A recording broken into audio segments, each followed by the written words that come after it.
Hello everybody, how you guys doing?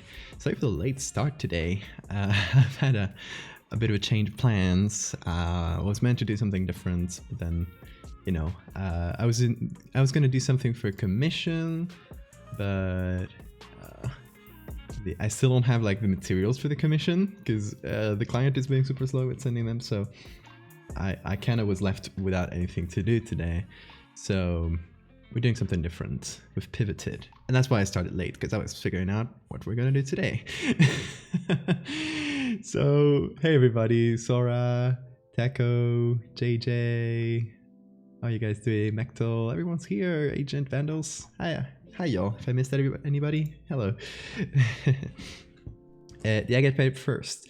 No, I still don't even have that, so that's why I'm not starting mostly. That's mostly what I meant with the materials. Yeah, no, it's fine. It's fine.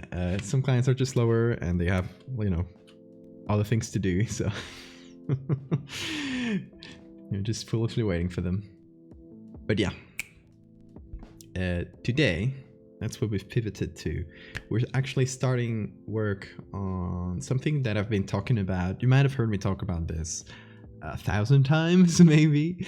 It's this little story / series I've wanted to do for a while about architectural horror. So the basic concept of it is it's gonna be a first-person read. If you guys remember one I did a while ago, it was about me finding out that my family was haunted by a ghost. It was me like going back through generations of my family pictures, using my actual family pictures and editing them to add this ghost to them, like kind of following us over the generations. And I presented it as if I was discovering it in the moment, so it's kind of like live tweeting about it. It was pre-written, of course, but that was like the way that the story was told. So I really like that one. It's one of my favorite things I've done on Twitter. Obviously, it only kind of works for something like Twitter because it's kind of built for it. But it's going to be something similar. It's going to be about me finding this, going to my parents' house and finding this door. Right, and this door, it's been there forever.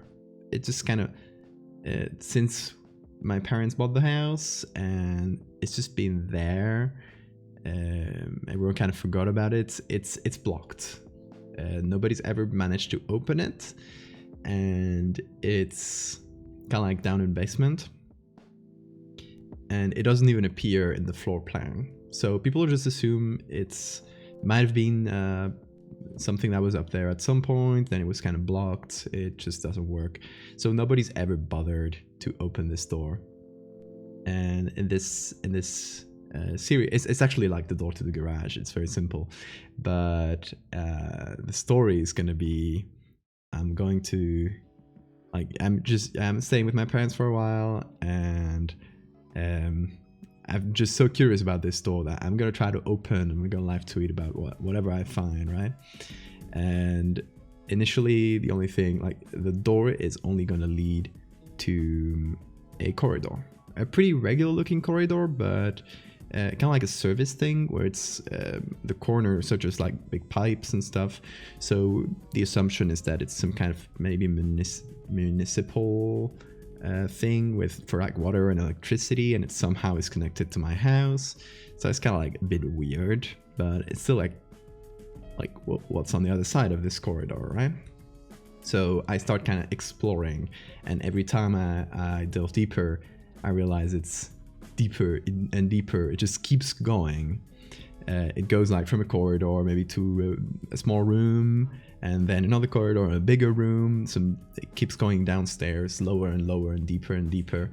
Eventually, it's kind of like I gotta go there like an expedition, right? I gotta put like big boots and get a backpack with some food and some batteries and whatnot. Obviously, I don't get internet down there, so I can only update people whenever I come back. At some point, I'm just gonna go in so deep that I'm gonna get lost, and for like a few days, I'm just gonna disappear and let people wonder what's happened to this guy. I want everybody, okay, if you're reading this, if you hear me, if you're listening to me right now, whenever this story comes out, might be in a few months, I still don't know exactly when it's gonna come out, whenever I have everything done. I want everybody to play along, okay? You shut up about having seen this stream. This is our secret. You hear me? You hear me? This is our secret. Nobody link this stream. I might even hide the VODs so people can't link to them. This is serious, okay? So it's gonna get to the point where I'm gonna disappear for like a week or a few days, leaving people to wonder what's been up with me, until at some point I reappear and I'm like, I'm alive, I got out through a completely different place, and yeah, it's gonna be fun. Forget the escape rope. Yeah, sorry, I've been missing chats while I was explaining this. Yeah, House of Leaves, kind of. Valdevia the Explorer.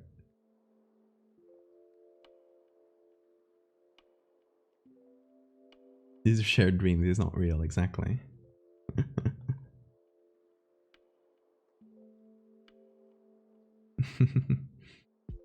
Yeah, it's gonna be a little bit ARG-like, kind of, yeah, we all play along in this little fiction I'm gonna create, right?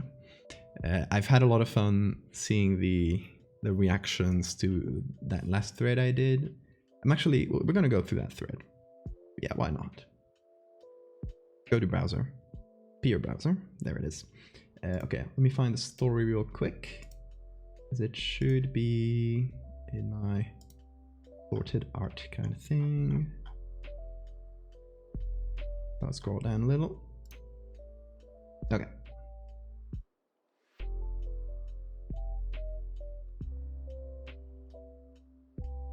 There it is. Okay, so we're just gonna go through the thread to kind of get like the tone of what that's gonna look like. So today I had a nostalgic moment, started looking through childhood pictures. I'm starting to find weird things, like the hand on my shoulder in the left picture doesn't make any sense, right? Like you can see my mom here, it couldn't be her. And it looks like there's a face in the water on the right. So it starts like that. I started like strong with some edits to kind of build interest, which is going to be something that might be harder in this second story. Like I can't start that strong with already edited pictures because it's got to build up somehow.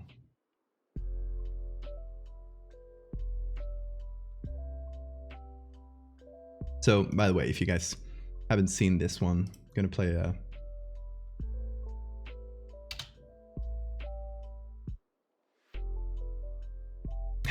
we're getting the code vote out. Yeah, you got it in chat if you want to read it on your own pace. But yeah, essentially it's just me going through it.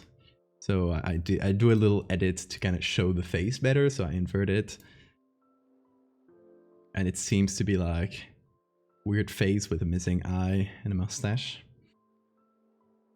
I'm usually a sucker for weird haunted photos, but I understand most of these things are accidental double exposures, shutter errors, pareidolia. But still, this is strange, exciting, a little bit creepy.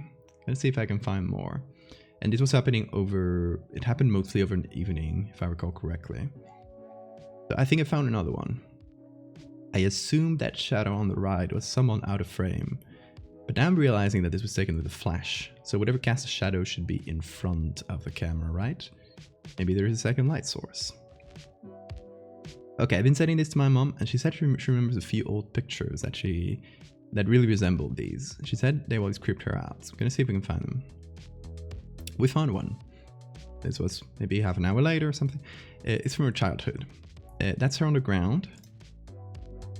Oh, light load. And my grandpa next to her with a pipe. It does look creepy as hell. Look at this. I think this was my favorite one of the bunch, because it kind of strikes that balance of you're not going to see it on first glance, but once you see it, it's clearly there. Like someone, clear human figure is reaching down at my mom.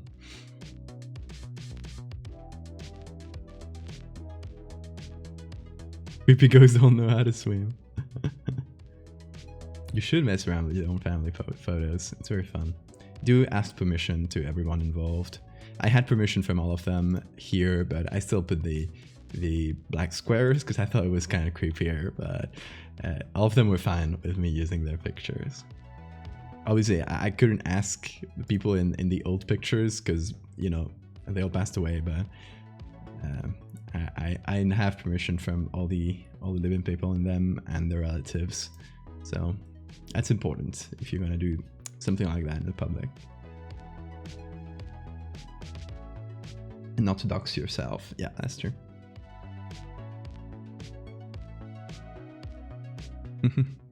You confirm it. Just looked at it again. I was like, where's the edit? Oh. You have the permission of the ghost. Fair enough. I don't. That's the one I don't have. So this is a second picture for my mom. This is her. Some cousins. Here's again the shadow next to her. Okay, that's all we can find for now, I think. I kind of do like, it's done. Like, oh, I'll definitely cherish this images, yada yada. And then a while later I come back and like, it's still bugging me.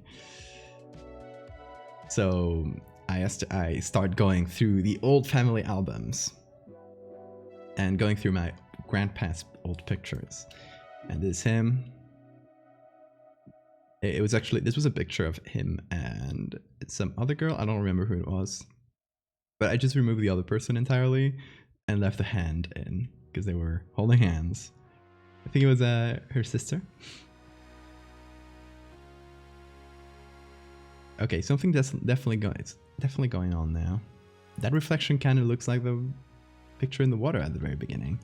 As you can see, it's the same. It's inverted because reflection. But there's one. The left eye is, or hold on, the right eye is all messed up and there's a mustache. So I go, I can't stop there, right? I think my grandma got some old pictures of my great-grandparents from my grandpa's side. I'll give her a call and keep you posted. So there's actually some real family history attached to it. Camera's kind of freezing here and there? Weird. Is it occasional? I'm seeing it fluid on my view, but I might be missing it because I'm reading that.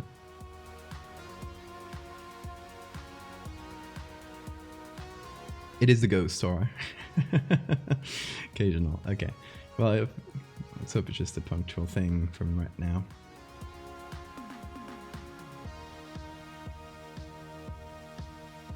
Okay.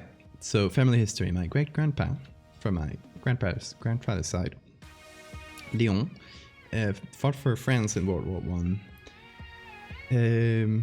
All we have is second-hand stories about that. And he died very young. This is my here with the ghosts. This is my great-grandpa.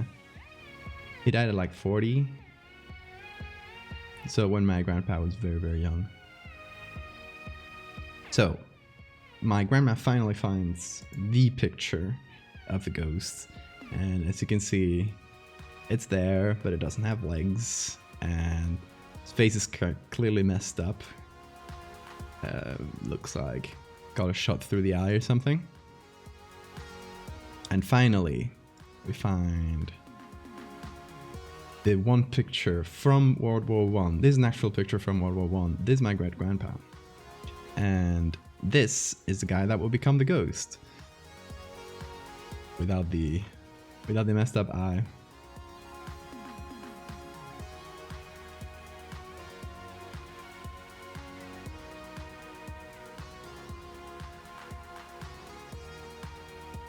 So I actually had to reconstruct because the original image I used for the face was of a guy that was missing an eye from World War I. So I had to reconstruct the second eye Thankfully, the picture is kind of low quality and very like sharpened and weird. So I was able to hide the edits there and make the alive version of this guy. So the story is that they were, like they were in the same platoon or something in the war. He actually got captured, my great-grandpa, by the Germans after I think like his whole platoon or a big chunk of it got killed, and he probably had like, I think he had to pretend to be dead or something because he was like it was that or dying, and the Germans found him alive and took him captured. So he spent much of the war captured. But in the story, there's not a real thing that happened. This would be one of the like partners in the same platoon. So yeah, we finally, in the thread, we finally figure out who's the ghost, and to end it, we finally go back the generations and say, if this ghost has been hunting us for generations and attaching to one person from the family, and it was attached to my mom. From my mom, it should have gone to one of me or my brother or my sister, one of the three. So finally, we finish a thread with a picture of me as a kid, my dog here, and we brighten it. There's the ghost. So yeah, that's the story.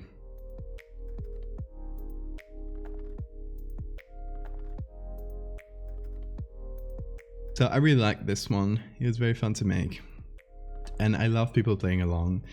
A lot of folks were kind of making theories and asking questions as it was going. It was a very fun time. And yes, okay, so one of the things is that this picture was my profile pic for the whole time I was posting the thread. I changed it a bit before starting it, and nobody that I know noticed that the ghost was there. But yeah, this was my profile pic, and I kind of put it there at the beginning to hint.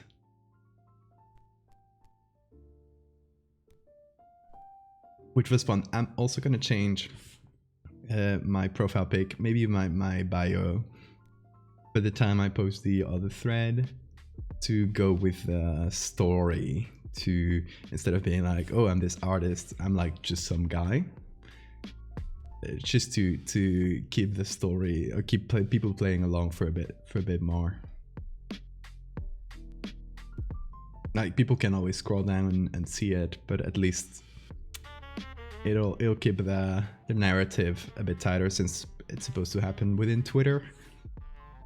I also thought of making it through a sock puppet account, like a new account from a fictional person, but nobody would see that.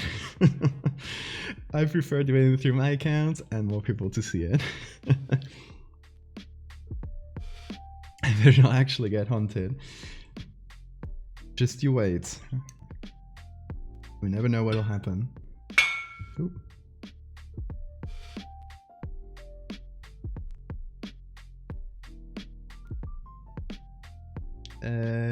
Save it to Wayback Machine. I'm hunted by mosquitoes. Yeah. There doesn't seem to be any mosquitoes, at least like around me in my field of view today, but I will let you know.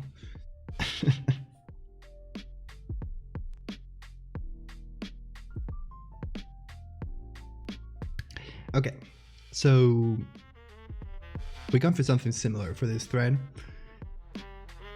I still haven't written it, except for the very beginning, because I kind of like when the images drive the story. It's easier for me to write that way, I think. I found just writing it and then finding the pictures to fit it, it's a bit harder, I think. I don't know.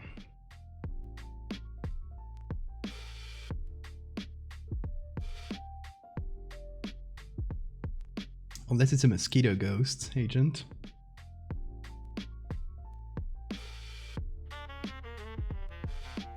But yeah, this is Just a cursed room I did a few streams ago. When was it?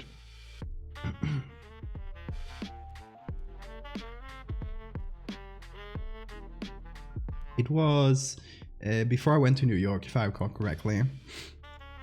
So it was a part of a series of cursed rooms we did that stream. Like this creepy church. This kind of invertible setup here. The aquarium room, which I love. I love how that one came out. Because the funny part is that the real picture I used was actually just like this little chunk. This little chunk here, and the rest is just me reusing a lot of these to make the rest. It came out quite alright, I think.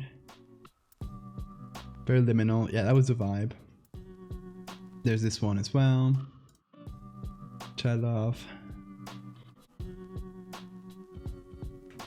Yes, so my name is Eduardo and I'm the teeth horror. I guess it's part of my brand now. I'm the teeth guy. How much do commissions cost? It really depends. If it's per personal stuff, if it's per commercial purposes, the complexity of the thing. If you're interested in something, just DM me like what you're gonna use it for, what's your idea, and I can give you a price. Sorry if that's not very specific, but it can really range from like $100 to much more.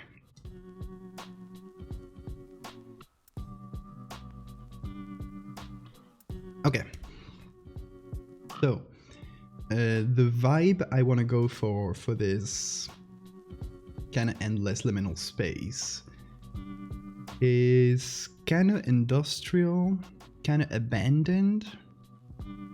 So I want it to feel like a huge industrial space that seems to serve no purpose, or seems to have been made not really for humans.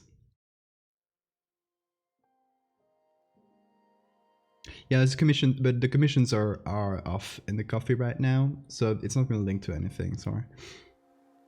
Because I don't have slots open publicly. But privately, if you DM me, we can chat about it. No, I think if they're off, it just redirects to the regular coffee page, if I recall correctly. I might open personal comms sometime this month, depending on some commercial commissions if they come through. We'll see. Still a plan in the ether. Also, as for plans, they're still kind of in the ether, but what I would like to do, I think it would be fun to do some kind of stream marathon soon. So something where it's gonna be like 12 hours maybe, but every time people sub we add like a few minutes, so it's like 12 plus hours, and see how long we can last. But some kind of mixed stream with some art, some games, some guests. Okay, Sora, see you later. I think that could be fun. I'm still kind of planning stages. We'll see when and how I can do it. Because it's still carving out 12 hours plus potentially like carving out like a whole day to do this. Your brain melts in the Photoshop hour after hour 18. Yeah, but the idea is to mix it, not do all of it art. Because I would die if I did if I did 12 hours of art and you pair googly eyes for every subscriber. Yeah, I would like to do it, but maybe I'd like people for, because I always appreciate Twitch subs, but the best obviously for me or for any artist is Patreon, because is like much more direct support, and you actually get like 90% of the money instead of 50%, which is horrible by Twitch. And so I would like to also add some Patreon rewards in there. I think it would be fun. Also, yeah, if you want to support me, Patreon is the best place for that.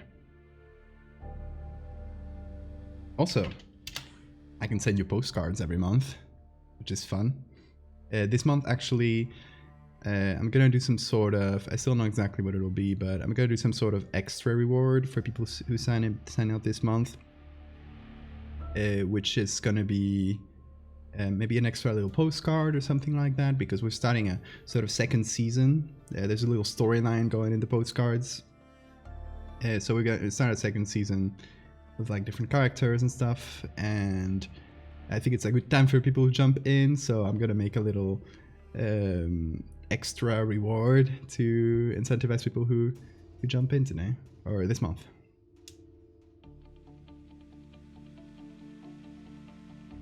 Hey, chat.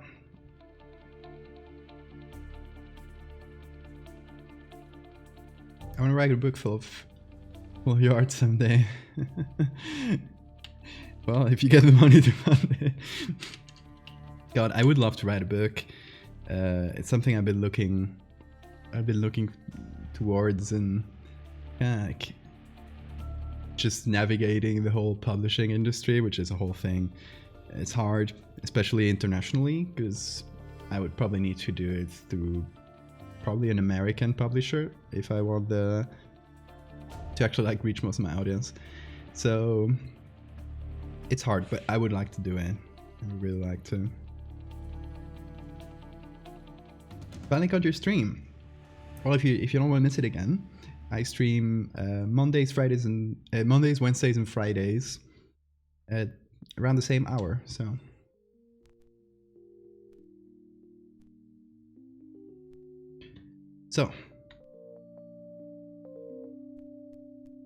this vibe here is slightly different from what I want. It's a bit more ruined than what I want, but the idea is to have a sort of huge industrial space with like big ravines and huge tubes, cables, that kind of stuff, made of concrete mostly. You know, like cold and very like practical looking space, but that's not, you can't really see what it was made for. It's like a robot, so like you trained an AI on industrial spaces and then you made it create one. So it'll create something with like tubes and bits of machinery and cables and concrete, but not really with any practical use and not really made for humans. That is what I want to go for. A book with pictures or a storybook? Both. So my main idea in terms of books is taking Megalomorpha, my story with the big bugs, which you can read. Hello, Morpha. If I wrote it well. Oh, is the command not working? Well, I think the command might be different. Oh, there, it's there. Nightbot came through. So the idea would be taking this series of short stories and develop each of them. Maybe add some new ones as well. But each of them into a chapter of the book. So it's still going to be like separate stories, each told from a perspective. Like maybe one is told like a series of newspaper articles, another one is told through a series of letters, a diary, change up the place in the world at the time, etc., and tell this story through many different perspectives, kind of self-contained. Each story is self-contained, but it's also a piece of the larger puzzle that you, the reader, have to put together, right? I'm just presenting each story, that's going to be coherent by itself, but the overarching narrative is something for the reader to figure out. That's the idea, the vibe I want to go for. So kind of like the Twitter threads, just an expanded version. I also have some standalone ideas of stuff that I've never, like, that you guys have never seen on Twitter, but that would be fun for a book, like some medical horror stuff. But yeah, we'll see. We'll see if any of these proposals get accepted. If I ever get a book deal, I would love it. It might happen. It might happen. Let's just leave it at might. Okay, so I think the first thing, after enough chatting. Oh, hold on. Yeah.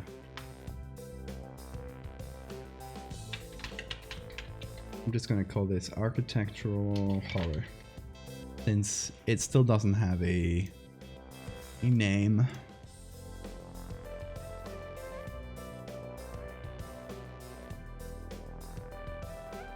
So, first thing I think is going through and looking through industrial spaces that fit the vibe, so to speak.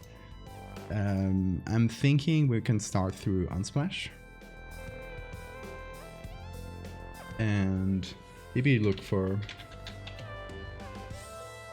industrial. See what kind of things we can find. Start getting a lay of land. See, like this sort of vibe. Maybe without as much use as this, making it more like moving some of the cranes or putting them in places that don't really make a lot of sense.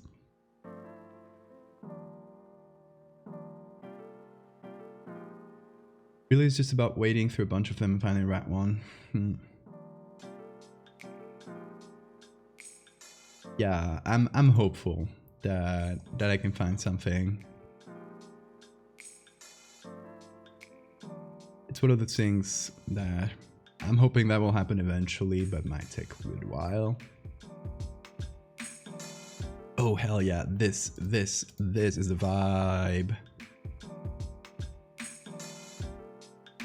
See, that's perfect. That's essentially the type of space I was imagining. Just slightly senseless, right? You're looking at a corner of something that is maybe too big to realize. I don't want it to be impossible, right? Even though I've said impossible in the title. I don't want it to have like explicitly Escher-like geometry. I want the geometry to make sense. I want it to be impossible in a larger sense, in the sense of how is this enormous underground structure, like how does it exist? Why does it exist? What's up there? Then learn about Unsplash. Unsplash is great. If you're looking for places for images, I have this big mega list here. I just pasted it in chat. It has like a bunch of, I try to keep it updated. A bunch of free stock pictures, more historical stuff like Pickrome. And make sure to read through it and give it a few, like for example for Pickrome, there's a few tricks to get like the highest quality images without paying, like that kind of stuff that I found. So yeah, you guys give it a look.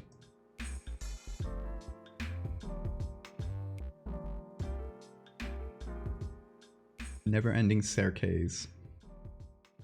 Yeah, I love that. No problem, guys. We like to make up a little. And if you guys got anything to add to the list, just let me know.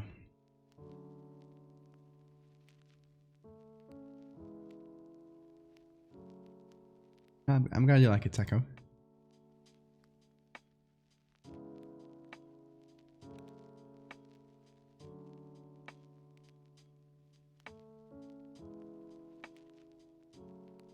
It's very cool. I don't know exactly what it is. Maybe a steel plant? Yeah.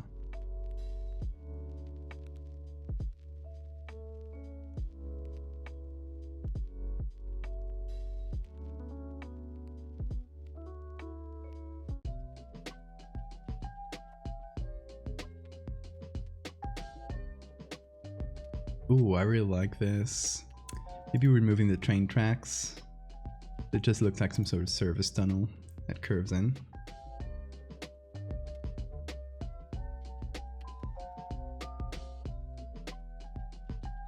And the idea is for it to look kind of old, but still maintained, right? Just like a bit grimy.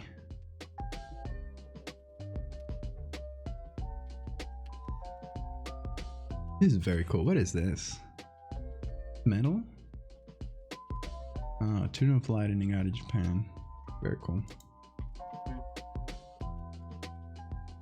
Yeah, I love that roof. Very cool. Oh, look at this. That's a dope picture. See, that's exactly the vibe. Like, it's not destroyed. It's not exactly in ruins. But you can see it's old and kind of grimy. Obviously, this is a huge subterranean structure. So the idea would be to make this look underground, but I really like this one. There's an inspiration for this. Is the God? What was the name? Well, it's by a Italian artist called Piranesi, and it's the prisons by Piranesi, the imaginary prisons. So these were a series of drawings done by Piranesi, who did these beautiful, like, huge architectural things that he loved to draw ruins, and especially of classical buildings. Did this kind of thing, right? But it was always like within the realm of possibility. But apparently the story goes that he caught a huge fever. He was like extremely sick for a while. And while he was sick, he started drawing these prisons. And the style is much grungier. Like you can tell, obviously, he wasn't going for the cleanliness of his other work. And he did this series of etchings of what he called prisons, and they are these spaces that border the impossible and that feel both claustrophobic and impossibly big at the same time, which is, I love that vibe.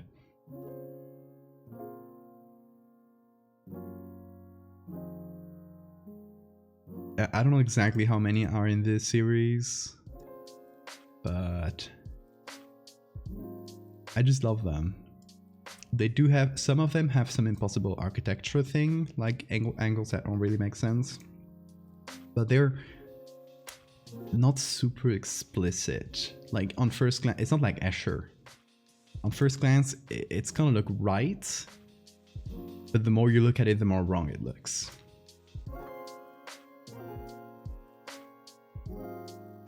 Oh, brutalism will give some good stuff, you're right. Yeah, thank you. I have to make dinner. Have a good meal, Taco.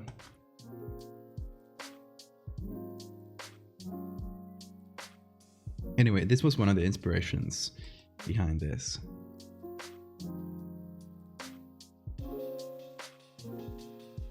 So the idea is to go for something kind of like that, more industrial though. Like more of a modern version of that. I like this one too. And the thing about this series is that I don't really like, I might leave some pictures without editing or with very small edits, especially towards the beginning where the spaces are going to make a bit more sense. They're going to be like, it's going to build up into this, like from something a bit more mundane, like, oh, I just found a weird service tunnel in my basement, to slowly going bigger and stranger. So especially at the beginning, it it might just be unedited pictures of service tunnels. Or pretty much unedited. But back in the Viksinski art hall, yeah, Viksinski is amazing. This is too clean, for example. Doesn't fit the vibe. And this is too grungy. So it's somewhere in between. And you know, the idea of what it is might change as we go. And as we build a better or more specific vibe for the series. I like this one.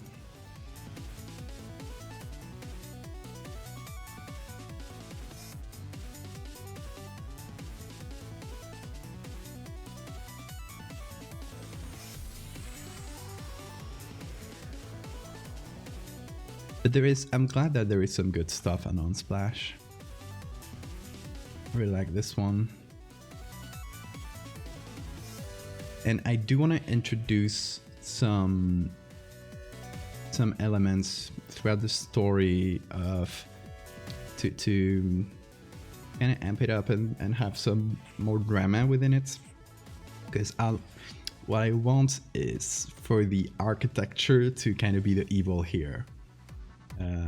The space is the monster in this story.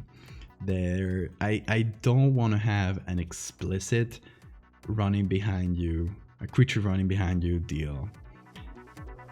I do understand, like for example, there's this really cool Backrooms video that I think it's Kane Pixel made it, if I recall correctly. Might be getting the name slightly wrong.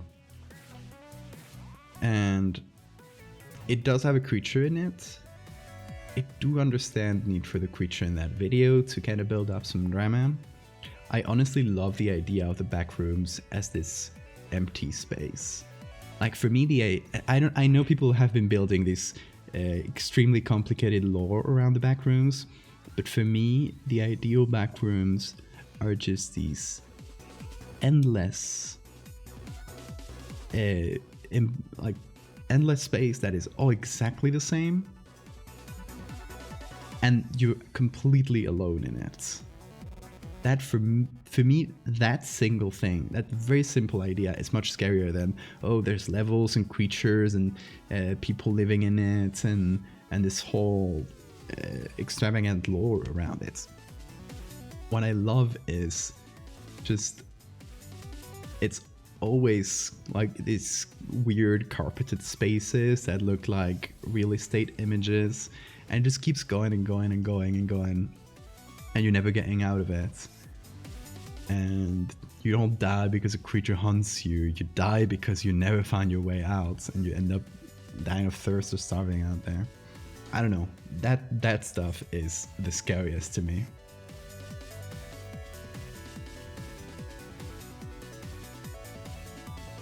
So this is what we're going for this series, where the evil, the villain is the space itself. But since I would like some tension, I would like people to wonder, like, is there something in these tunnels? Like, it's not made for humans. So there's the implication of something being there while never actually showing it. So what I would like is to actually go out to some place that kind of looks industrial and kind of grimy like this. Maybe do some. I live in an area of Spain that used to be really industrially strong in the latter half of the past century, and nowadays a lot of these industry disappeared, like just went overseas, and we have a lot of, you know, these abandoned industrial buildings that are fantastic for urban exploration. And I would like to go out there sometime before I post this series and get some video content as well, or at least like some base video that I can then edit with some sound mostly. And what I would love is to have like some kind of noise maybe following you or just around you, but like big industrial noises that sound like maybe there's something enormous moving around there. Just the implication of it, I think, is fun. Loneliness is scarier than monsters and survivor groups. Yeah, absolutely, right? I'm not gonna go against people trying to build lore for something. I think it's fun. I love collaborating writing projects. So it's just a personal thing. I like architectural horror where, the architecture is the horror. Not just a backdrop for horror.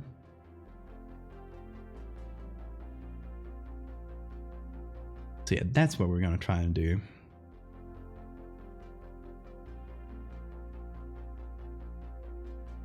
Just a constant faint echo of Baby Shark. Another thing I would like to introduce, and see this is still a developing idea since I haven't like written it down exactly. I just have like mostly just a document with ideas and stuff. Another idea I had is leaving some kind of trail, some kind of breadcrumb trail of sorts. And at some point, to kind of show how confusing everything is, I come across my own trail in a place that doesn't make sense or that I don't remember being in. So to kind of show like the weird descent into madness as I explore these tunnels.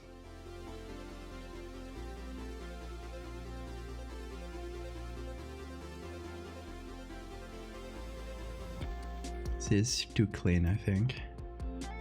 I like the vibe with the big holes there, but it's too new.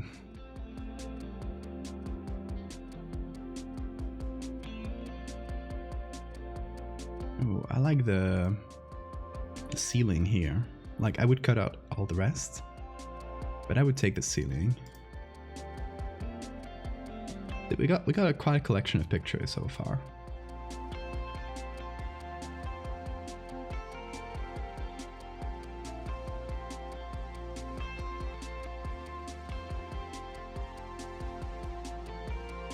The problem with me getting video content from some actual abandoned factories is that they might look something like this.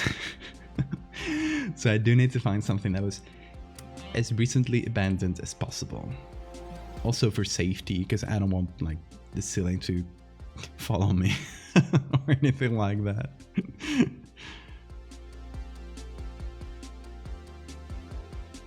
I think some textures from here could be nice.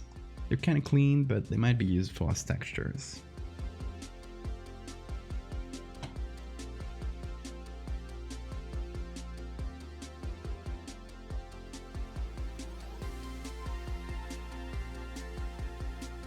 I wonder if bunker, or like an abandoned bunker. We got a lot of those in northern Spain, but they're from the 30s, from the Civil War. So I've been to a few of them. It might be cool for some other architectural horror things, but they're definitely too old for this.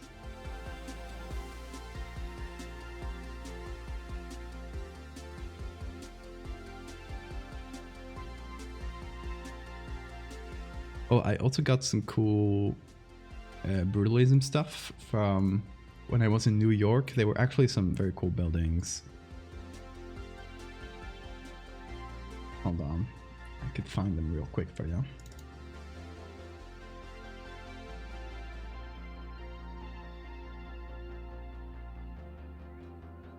So first, there's the skyscraper with no windows in New York. I think it's the AT&T connection. Like it's meant to be a connection tower for a lot of phone services. And it's supposed to withstand, like, to be a very strong building that could withstand many attacks, and in case of any disaster happening, it would still maintain communications.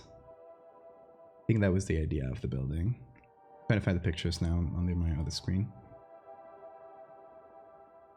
there it is. Is it? It is very creepy.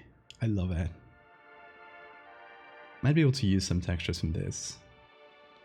I took a couple close-ups as we were walking next to it. There's obviously turn around. There we go. Might be useful.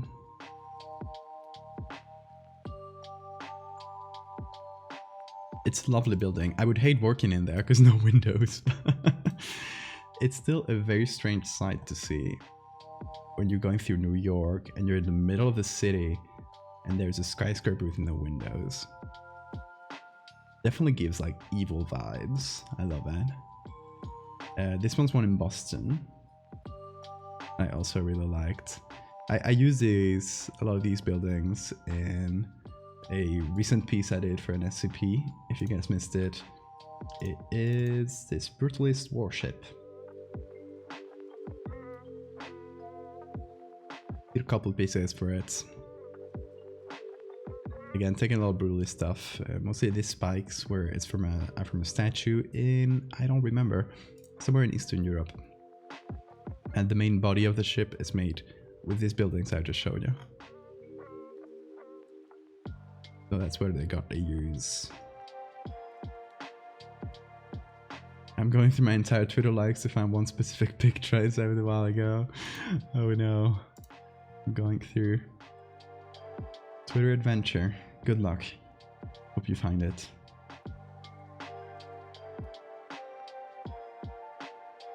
Okay, so back to industrial pictures. I think we're probably coming towards the end here. We're starting to get unrelated images. To the end of this search for industrial stuff on Pixabay. Whoa, what is this? I love this huge tubes. Are there any more? Leuven, Belgium.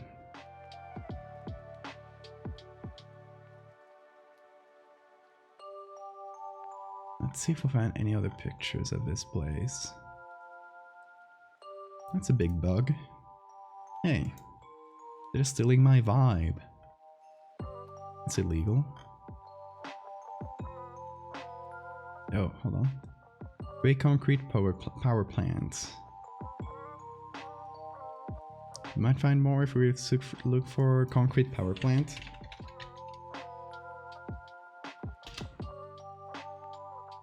Oh, that's just gonna give me plants, apparently. Look at this. I love brutalism. Hey, that's the one. Or a similar one. I would love a clearer picture of these towers. Because I think they would make these, they could make these huge tubes. So okay, one of the things I want to do in this series, and I want it to be like the main, like the money shot of the series, of this thread, is this enormous space where you have two walls. Oh.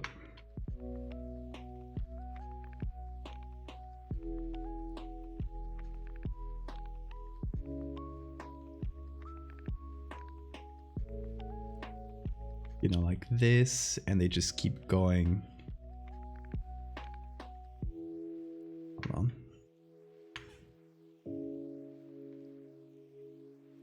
They keep going further and further.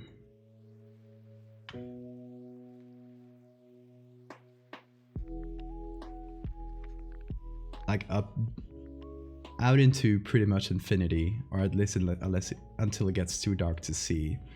And there's this only one kind of rickety platform that connects both of them, with no handrails, like just one platform. And me, well, I'm even smaller than this. Me I'm going through this, and of course it's like terrifying. I might fall down there, and across this huge empty space there are enormous kind of tubes going down, carrying you who knows what. So it goes down pretty much into infinity, up pretty much into infinity, and out both sides is this enormous trench underground. That's the vibe I want to go for, and there are these huge tubes going all over the place. You get the idea. Maybe even instead of going through a platform, I'm kind of walking through this tube, and it makes it even more dangerous. Maybe this is the place where I say, I'm not going any further, I'm staying here, it is not worth exploring. So maybe this is where the climax happens. Though I would like, so it's something I discussed with some friends, is actually turning this into, since it might be the where the ending of the story happens, or at least like the big moment of this story, I think it would be cool to actually have some 3D model of it, of the big space that I can then Photoshop on top of to use kind of as textures. I might need some help for that. I'm not great Blender, I just know some basics, so I would definitely need some help, but to at least kind of like learn the ropes enough to be able to do something like this. But that way I could make several images or even a short video of me trying to walk through this horribly dangerous thing.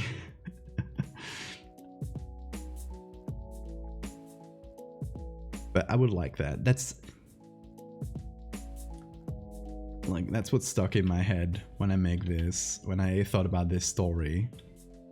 Like, it's the first image that came into my head, and it's been like, I still want it to be the main moment in this thread, to show kind of how big everything is, how impossible the spaces are. Look at this enormous trench. I don't know if my drawing shows it too well, but I hope so. Oh, I'm drawing on the background layer like a fool. What a fool am I? Okay. That's the idea. We shall see if we can make it. But a lot of these textures I'm gathering currently could be used for that. Like, imagining these as a tubes, this kind of like huge concrete things, just to show the size. There they are. Found them.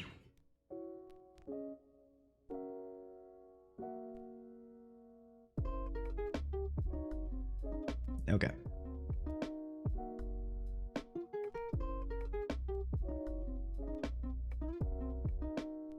So let's look for brutalism.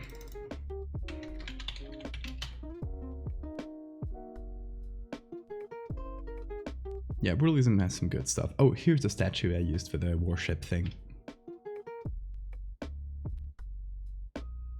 A lot of this brutalism is pure concrete, though it feels more like sculptural than practical, which is the vibe I want to go for. Like, this is cool. It has no real practical use though. This I like more. It has tubes going through it, so this could be nice. I like that. It's black and white though. Also, this is supposed to be just me exploring these spaces, so they need to have a kind of, you know, taken from my phone quality. They're not going to be all made pretty and color graded and stuff. They're going to be kind of raw in that sense, to make them feel more real. So no pretty colors like this, I'm afraid. Form out of function, exactly. I like this.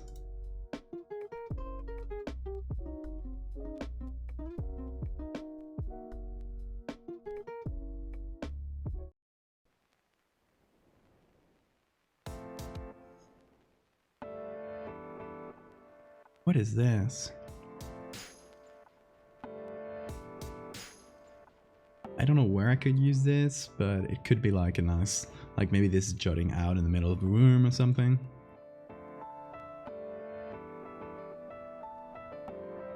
See, I'd like it to feel like it has function, as we say, like, you know, form out of function, but for the function to be kind of unknowable in a way.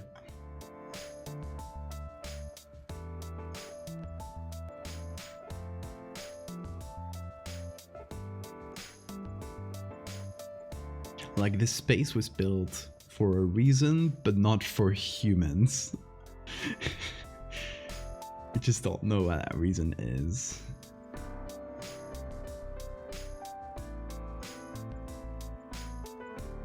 What's up with this church?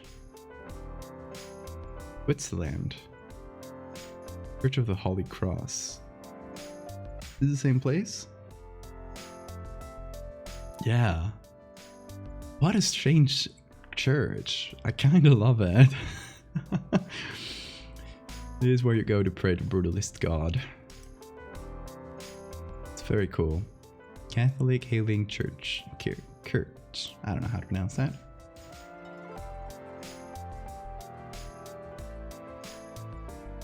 Yeah, that's dope. Brutalist Cathedral.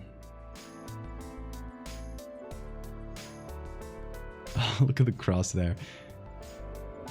Very cool. I would live there, same.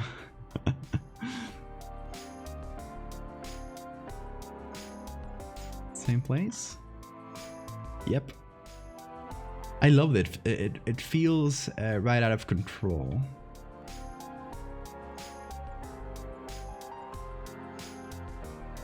Holy Cross. Ah, makes sense. So, Holy Cross Church. Yeah, makes sense. Honestly love that. Hey, this is not brutalism. This is the Pantheon. You liars. Hey, welcome back, Sora. We're looking at brutalism. I'm just looking through kind of industrial things, like these. More towards the grimy end of the spectrum.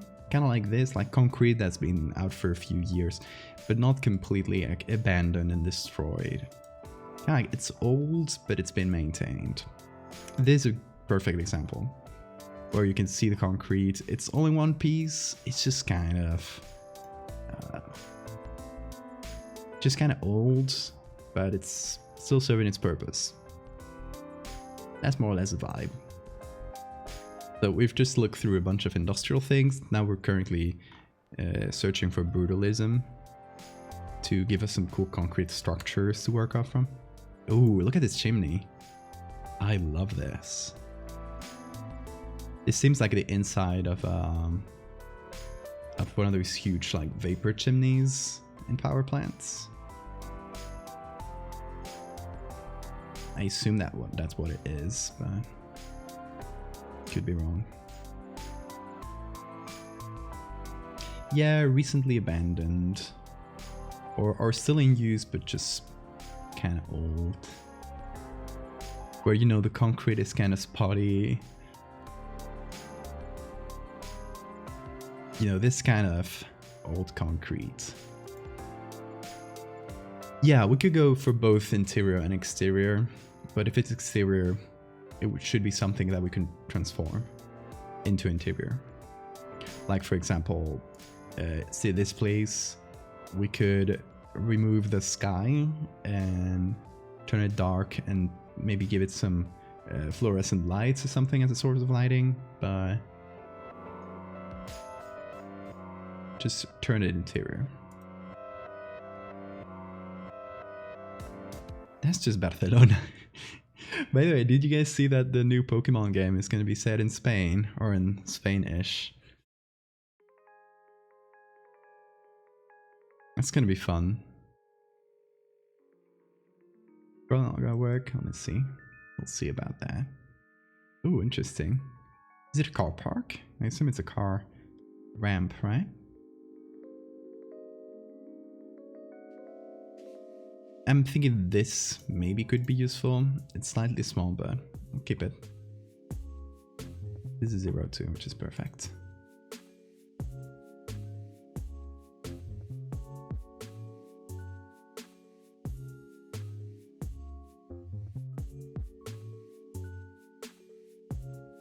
Ooh, I like this. See, I love this because it nearly doesn't make sense. It's taken at a cool angle where you can't really make out what's going on. It's full of tubes. Again, it's exterior, but we could turn it into interior. Another car park. Let's see. Oh, nice.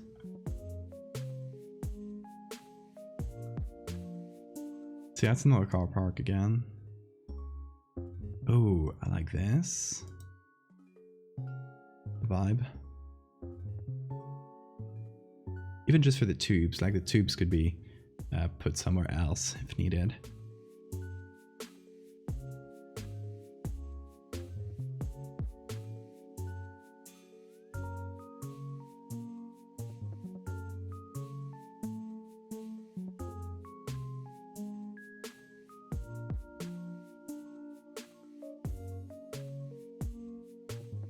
This kind of ceiling, oh my god, it's giving me nightmares.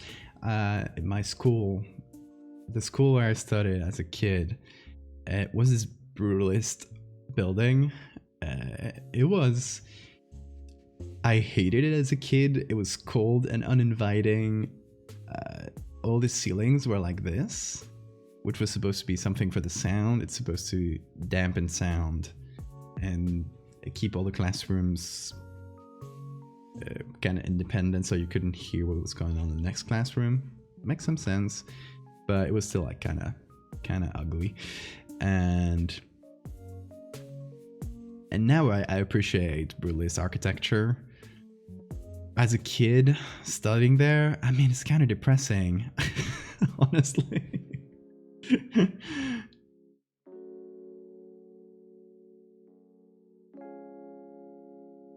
Stuff that is just too big for what they are. Yes. Yeah, that was exactly what I was thinking of with like huge columns and huge tubes.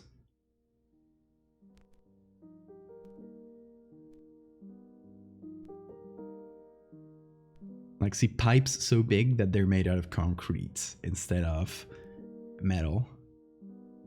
That kind of vibe. Didn't expect bones in brutalist architecture. Oh, I was thinking it would be some combination of bones and brutalism. Okay. Have a good dinner.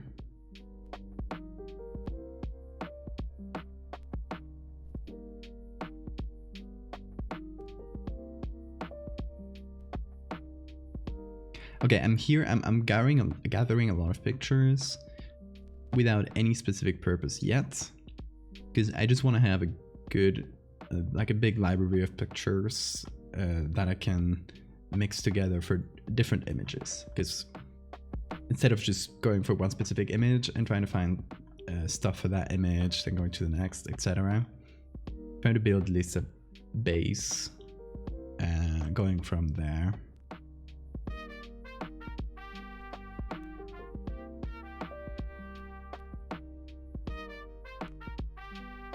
It's a weird sculpture, I like it.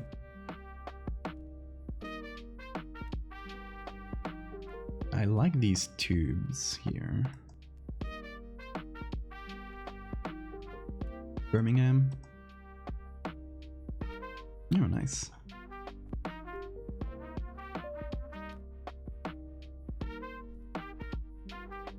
In car park. Oh, nice.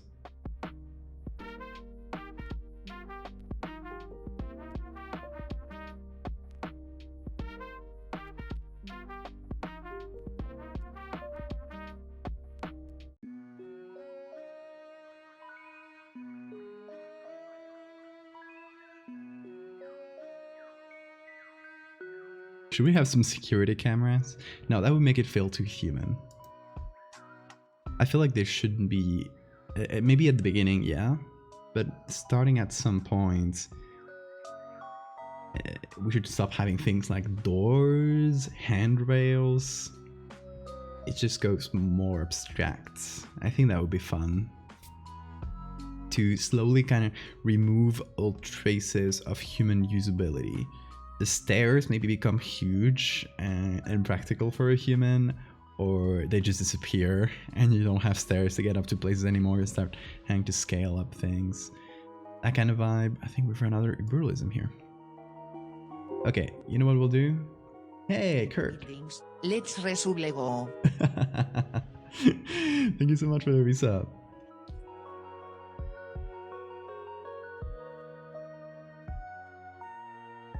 Yes, creepy buildings are always a good reason. Okay, let's see this from Sora. It's so close to the ceiling. Yeah, at the beginning we can have doors that don't make a lot of sense. Then I would just remove all doors. Okay, so let's start downloading a bunch of these, saving it into my image library. Oh, this one's not too big. Sad.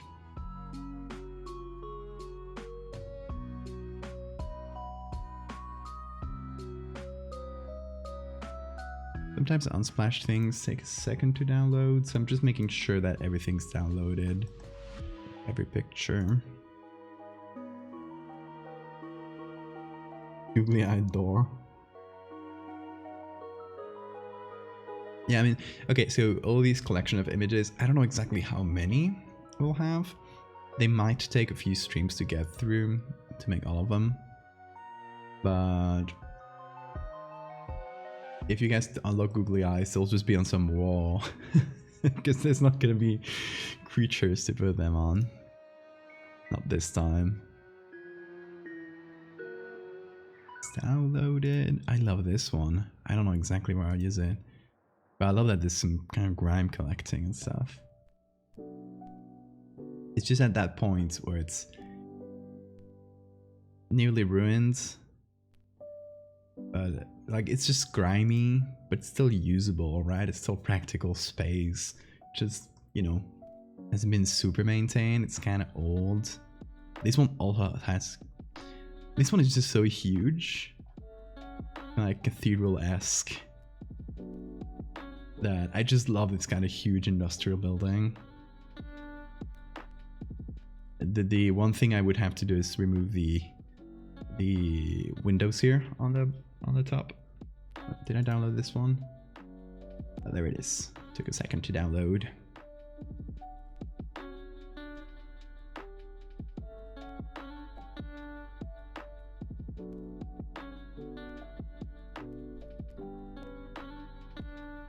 I like this one kind of for the beginning, as so we have this first kind of, well, just like a service hallway. So like a corridor with some tubes and stuff, which I still haven't found the perfect picture for it, but I'm sure we will. Oh, we might mix a few different things. I think this should be like one of the first rooms we find. Like, it feels practical, but it's just kind of a limited view into a room like this.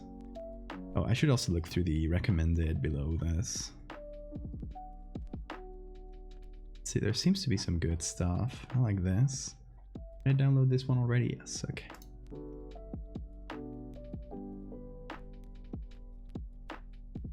Did this work? Just a bit of the building?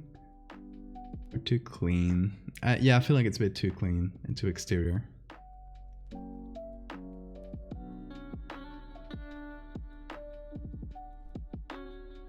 Oh, I have some good stuff down here. This one we have, this one as well. There is some good machinery here. It's right at that point of usable but old as well.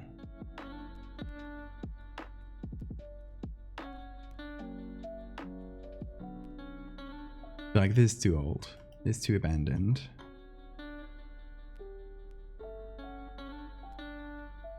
Warehouse and machinery. Oh, we'll look through these in a while. But we're building a quite a decent library of images. I think most of them will use like little bits and pieces.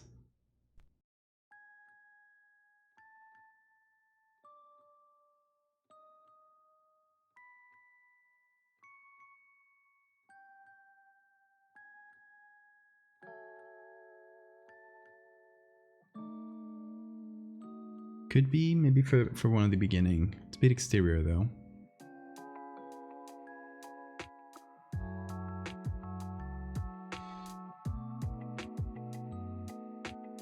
Download this one, yeah.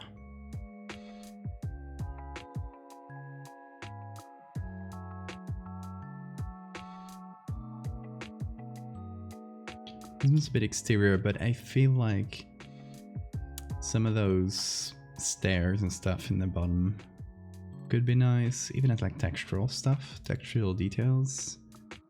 There in the like at the end of a hallway or the end of a long room.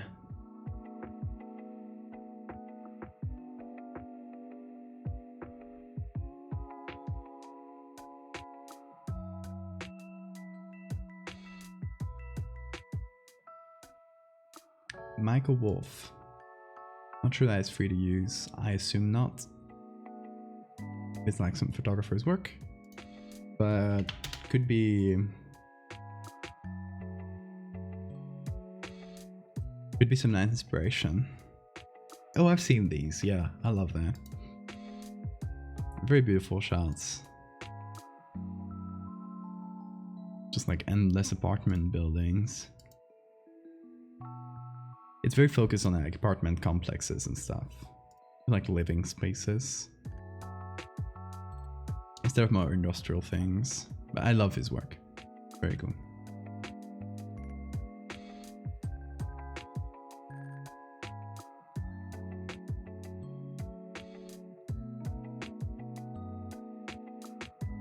Will there be some machinery in there? I feel, yeah, I do want to add machinery, but kind of senseless, just like kind of maybe embedded into the wall, and we see bits and pieces, but we can't really make sense of what the machine is for. Or maybe it's just enormous, like we see a cog, right? And we would just have to wonder what that cog is doing. What's that cog doing?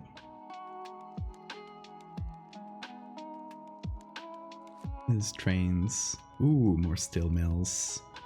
Yes, yes.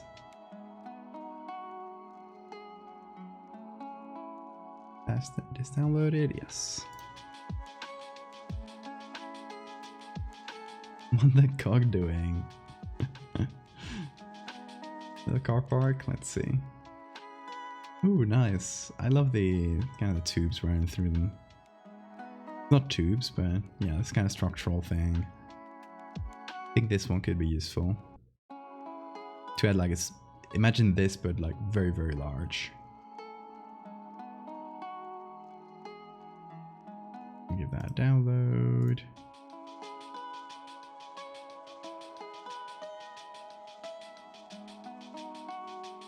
Let's keep going here.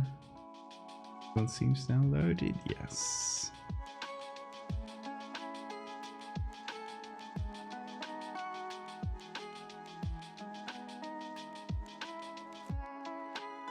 Not this one. This one's kind of nice. I don't think I'll use it because it's too, you know, too sculptural, perhaps. Functionless.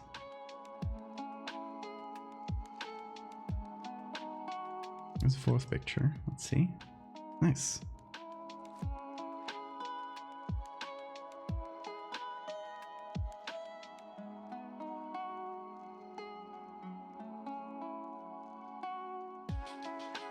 But Unsplash has had a lot. Unsplash has some good stuff in general.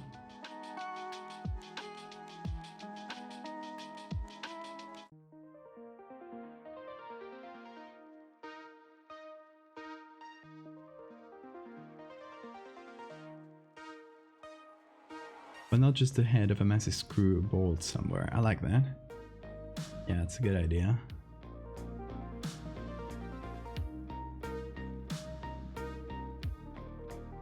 Yeah, like some very, very large machinery. I think that's cool.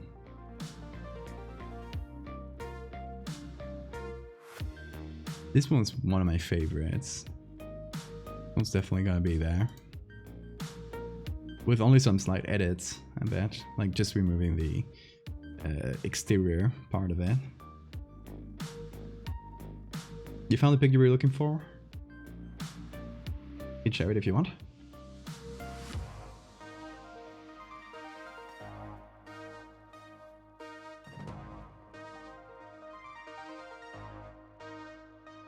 Yeah, maybe we can search for some machinery specifically and see if we got some cool close-ups that we could use to turn into something very large. Usually the biggest problem with turning something very small into something very large is the photography itself used to make it. When you take a macro shot of something very small, the focus, the range of focus is very small. So often like the back part of the object or the front part will be out of focus, which doesn't happen when you take a very far away shots like this one. So it's always something that's kind of tough to deal with.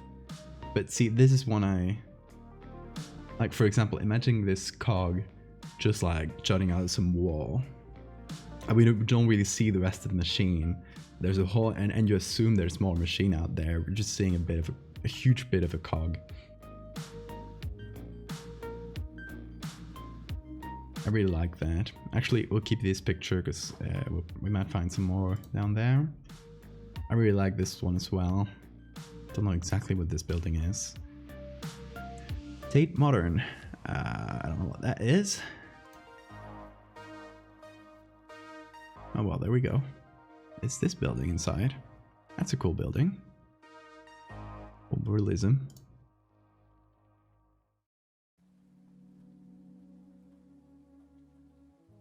Pre-painting of bears. Oh, that's lovely.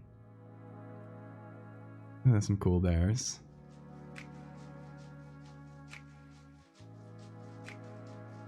Tube architecture in Toronto. Ooh, tubes. I like them.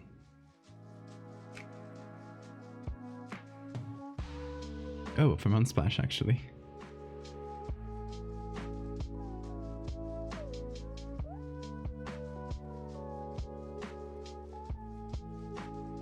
I wonder why Wikipedia doesn't use pictures on Unsplash.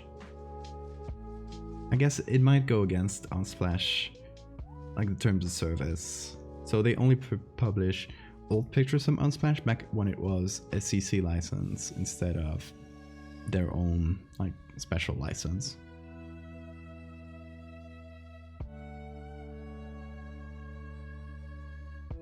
Oh, the background sounds. So I assume like mostly silence. Sometimes you'd hear maybe some drops falling. Some from the ceiling into the ground. So that kind of vibe.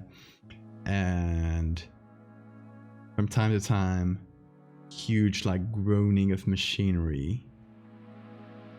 That kind of vibe. You feel like there's something out there moving, a huge like metal scraping or something like that.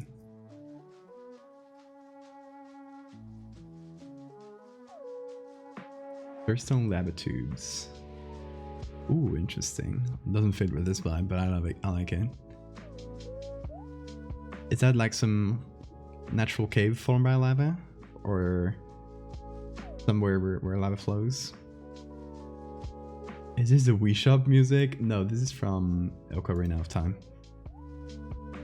Oh, it's a remix from Ocarina.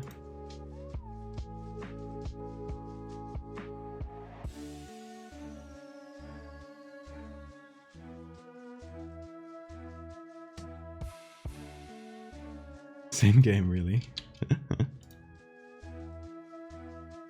Created by a river of lava. Interesting.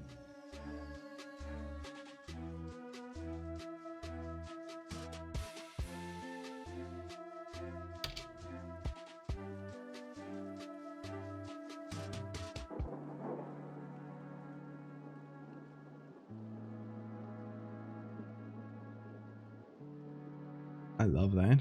Caves formed by lava.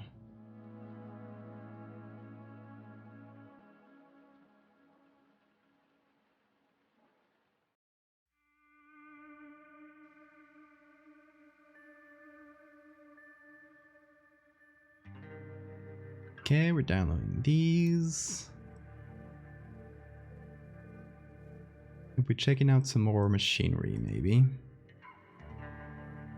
See if we can find something like this. I don't know if it is a theme, but check out the Atlanta Marriott Marquis. Ooh, okay. I give that a search.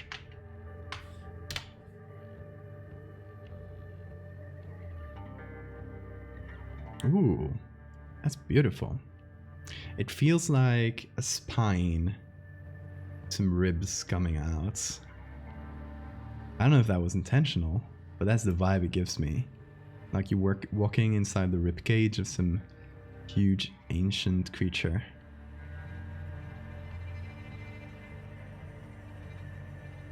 So yeah, cool building.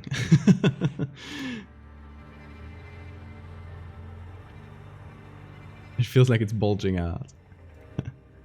That's cool. Oh, that was lava at some point. Oh, love it.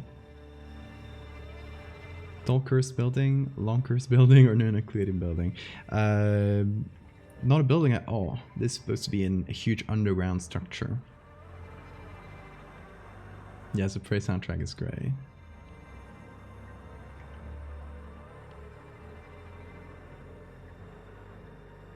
Some free to use pictures? Yeah. Send them my way, Sora. Thank you.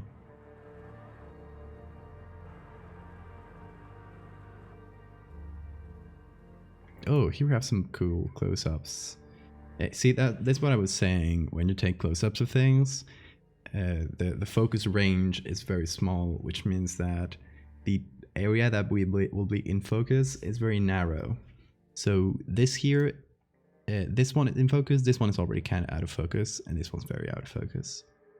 So we could only potentially use things from just this narrow band.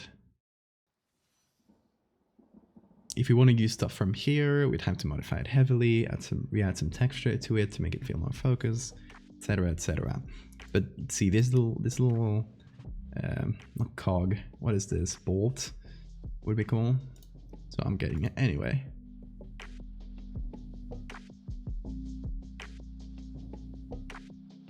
Stupid shallow focus, yes.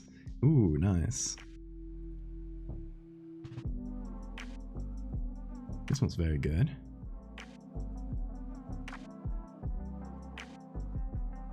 Also, no restrictions. Perfect.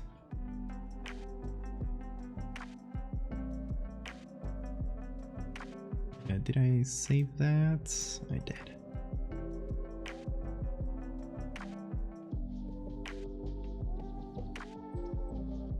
See, I like this view as well, because when you look at it from so close, all these kind of ribs mix together and form more of a texture that I really like as well. Again, CC0, perfect. Cyberpunk Egyptian hostel. Or a specific combination of words. I don't think that's ever been uttered before. Your parents just have this stuff under their house? They do. It's free real estate, baby. Hey, Salt.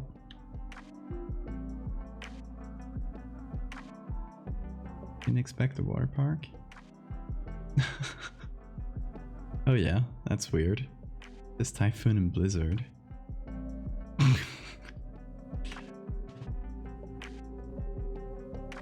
No idea. Okay, I will save this search because it could be useful if we need any different angle of that specific room. Okay, now there's this warehouse machinery collection that someone made that might have some good pictures. Yeah, so I guess for people joining in right now, this is going to be a thread I'm working on, which is going to happen in first person. So if you are listening to this right now, you have to play along. You can't be like, oh, I saw you work on this on Twitch. No, you shush about that. You pretend it's all real, okay? Okay, it's gonna be a first-person thread in which I'm kind of live tweeting through this weird experience in which I find a door in my parents' basement. Well, the door has always been there, but it's kind of been locked, and everyone assumes it's just kind of the door is kind of a leftover from something previous, and it's just meant to be locked. Nobody tries to unlock it for years. But I'm just curious, and I go at it with some tools and kind of try to pry it open. So I'll finally get it.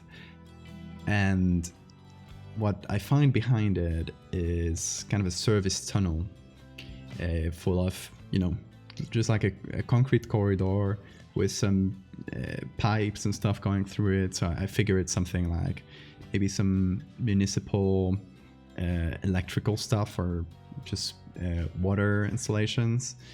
I decided, like, I'm gonna go explore this, see what's behind.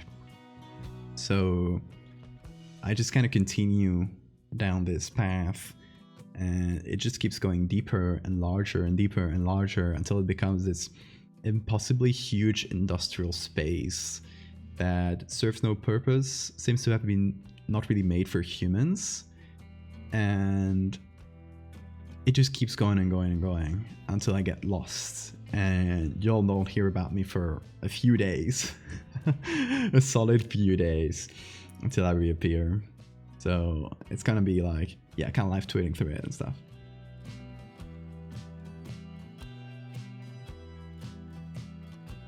You get a good deal on this house, lots of extra property, yes.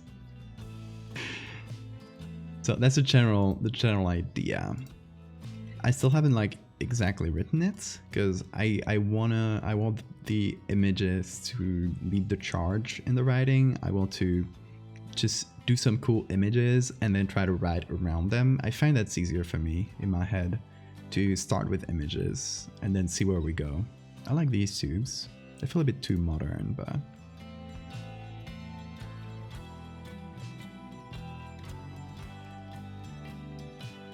yes, that's Locke from Nightmare Before Christmas.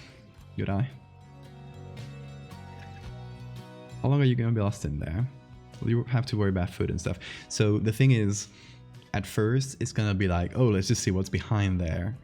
And when I see it's much larger than I can imagine, I'm gonna go back home and I'm gonna be like, okay, I'm gonna prepare for this expedition. So I'm gonna bring a backpack, good boots, extra battery, you know, all like necessarily like survival stuff, because I figure I'm gonna be down there for a long time. So it's gonna be like that, like, oh, I'm going to do this little expedition, and then I disappear for 5 hours, and then I'm back. I'm like, oh god, I nearly got lost. See, look at the pictures I found there. And I share a few pictures. And then the next day I'm like, I'm going back in, and so on. Like, it's gonna be this sort of like, I'm exploring it live, and as I come back I share pictures with y'all, and then I just don't come back for a few days, and everybody starts getting worried. Where's this guy? Did he die down there? Obviously there's going to be like implicit dangers. There's not going to be creatures or anything. Like the subject of the horror is the architecture itself. But there's going to be like, oh, like this machine here. There's going to be like the implicit threat of maybe something's there. There are noises from time to time, like screeching machinery, big bangs, something that makes it appear that machines are in use. Like, someone must be down here or something. Maybe something not quite human. But it's always an implication, right? It's mostly just like very lonely and cold. It slightly changed when you came back. So something I wanted to do is maybe I'll leave some sort of breadcrumb, or I'll leave some sort of mark to, like maybe I paint the wall with some Sharpie or something. I don't know exactly how it's gonna look like, but at some point I'm gonna find my own mark in a place that I don't think I've been to. So it's gonna be like, when have I been here? Like kind of slowly going insane over this impossible place. Book 14 by Peter Clines. I haven't heard about that one. Let me note that down. 14 Peter Clines. Thank you. Some chalk. Yeah, that's a good idea. Also, I can easily add chalk in Photoshop or something that looks very similar to chalk. So, that's cool. Here's some Urbex photos. That's nice. Yeah, I think we've seen most of these industrial things from this specific collection.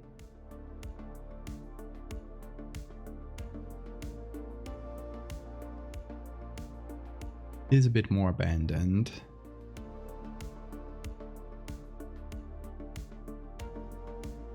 Okay, here I have some cogs and stuff. The first person narrator is me. It's Eduardo Valdevia, so I better survive. No, the idea I have for the ending, and I already have pictures for this, is I get lost in this space, and I eventually manage to scramble back out, but in a completely different place. I come out in the middle of the forest, and this like ending part is gonna be this more industrial modern space, slowly kind of devolving into just like crudely cut rock, eventually something that looks like hand cut rock, kind of like an old quarry, and eventually it just transitions into a cave and leads out. And that's going to be how I get out of there. And it leaves me in the middle of a forest. And I already got some pictures for that I don't know exactly where I saved. So these are from a trip I did to Menorca, to one of the Balear Islands. And let's see. Oh, here. This is just a little sketch I did before.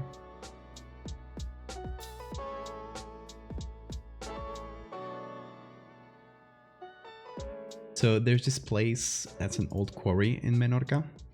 It's a quarry that's been used since a long time ago.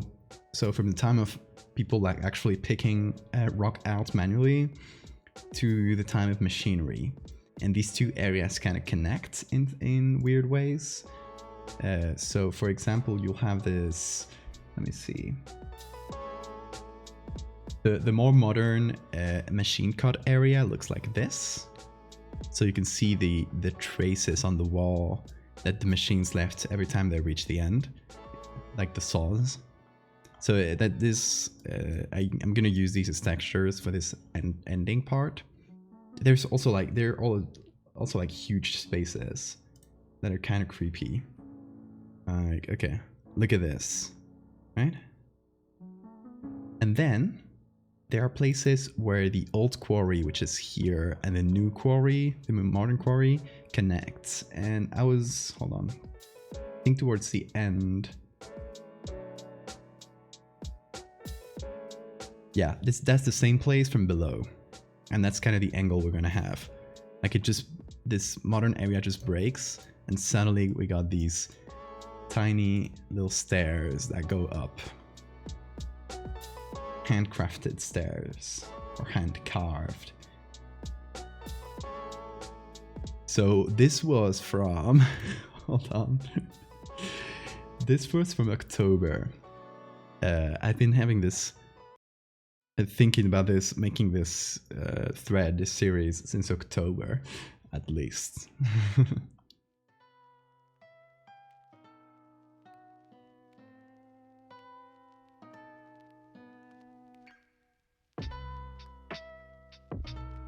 Are you gonna make found footage? I mean, found footage is mostly is most of what I make.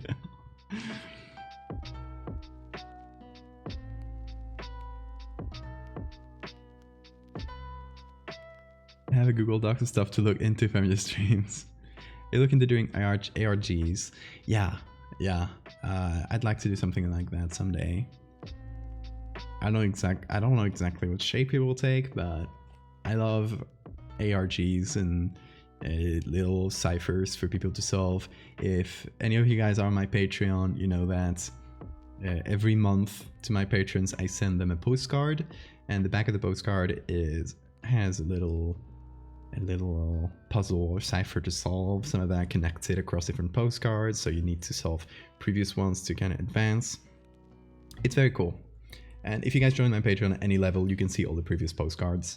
So if you're interested in that kind of thing, give it a look.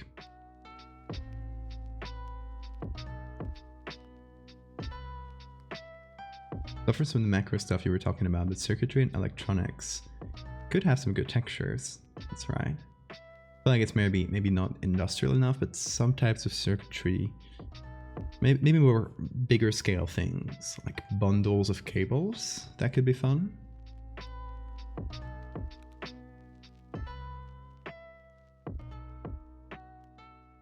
Please repeat, what is this? This we're seeing? This is a quarry, cantera. Bit of machinery. Ooh, let me see. Ooh, nice. I like these. Cogs. CC0. Amazing. It's a bit small, but they might be used as small. Like, maybe more faraway details.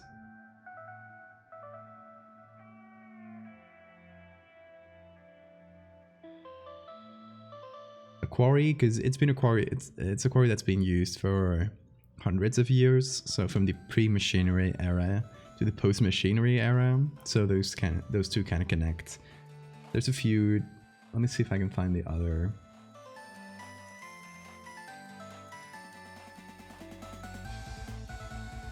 Okay, let's see. Here's a little, it looks like a, oh, hold on. Here, sorry. Here's a little, they call it the totem or something like that. Here to the left and the right were some old quarries, and this was a new quarry, and as they kind of collided, they just left this strange shape in the stone. There's some very cool places in this quarry that I'm definitely gonna use. So this is gonna be like the ascent to back into real world.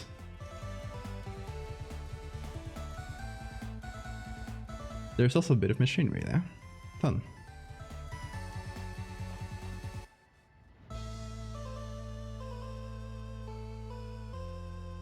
Also, there was a maze in the middle of one of these large machine cut spaces. They built a cool maze inside. It was cool to navigate. Would something like this work cable related? Let's see. Maybe. This is not the best picture because it's kind of old. But something in that vibe, perhaps? I don't know, I'm still not sure. It might be too technological.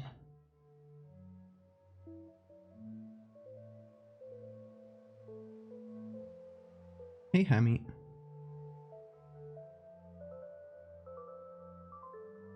Build the maze in the quarry, as you do. Yeah, it's not used anymore.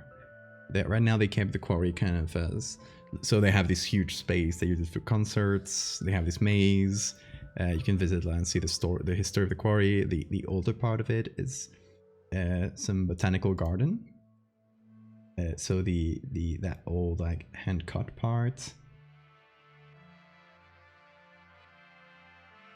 You can see it here. This is from above. Whoops, sorry.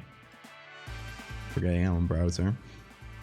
This is the older hand cut part, and inside they built this little botanical garden that's protected from the wind. It's very cool.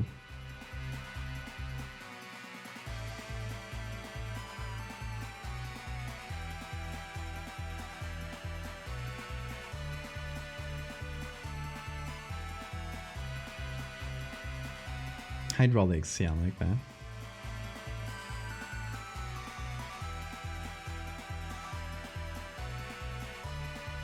The photos from the quarry, I was just there.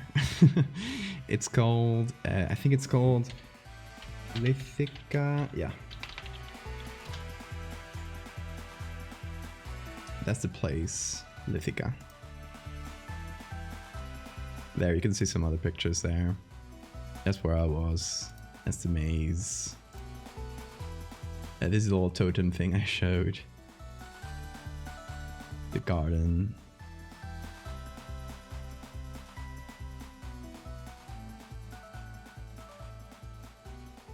It's so pretty. Bundle of cables, let's see. Oh, hold on, seems like it's broken. I got it. Let's see.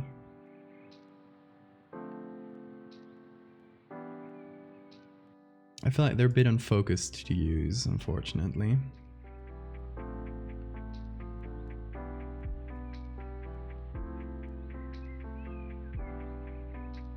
But I think let's forget cables.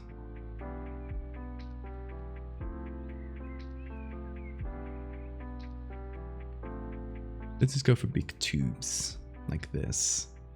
I like this one on the edge.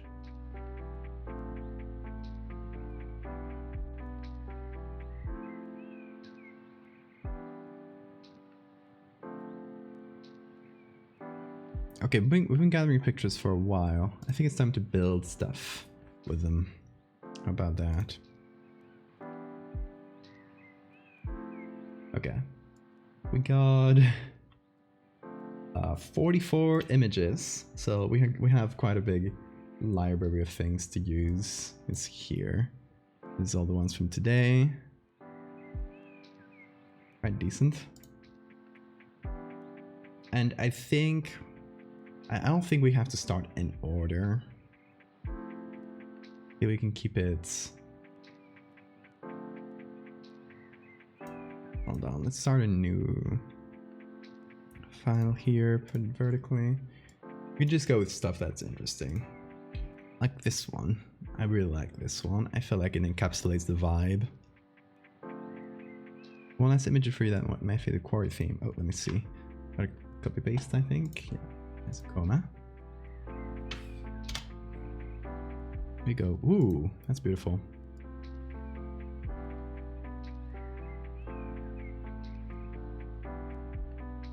Public domain, perfect. That's so cool, actually. I love that quarry. Quarries have a strange vibe. Yeah, these huge, meaningless spaces, they feel like. I don't know. They're cool.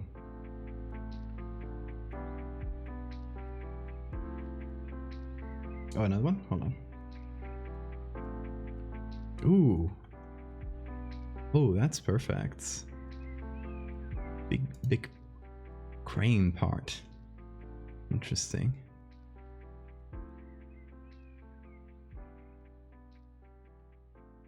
Quite a big image though. Perfect.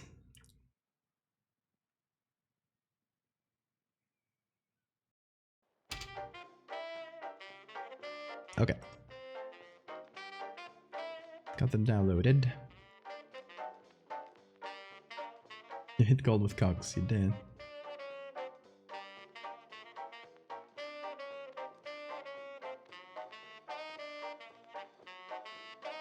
You're really good at making you want to walk down.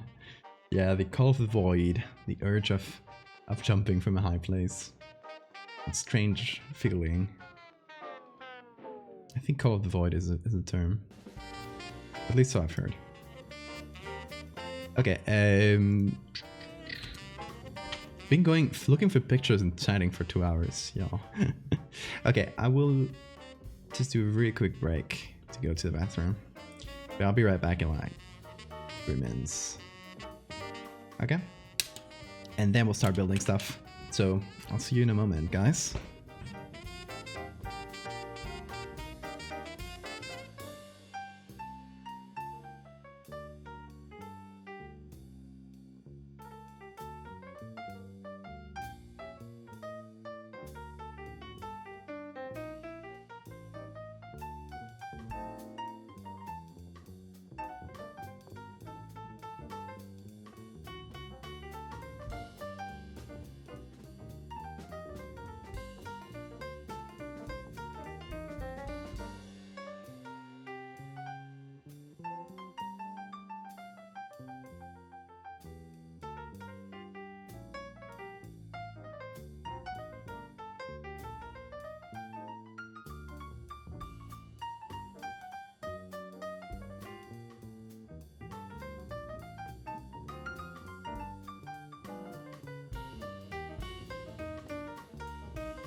And I'm back. Did you guys miss me? Also, I forgot to show you. Hold on. Look at my new t-shirt. Mr. Flash Pits. Courtesy of Trevor Roberts, who's a sweetheart and sent me a bunch of cool stuff. I actually got this as well. Hello. Anodyne Corporation.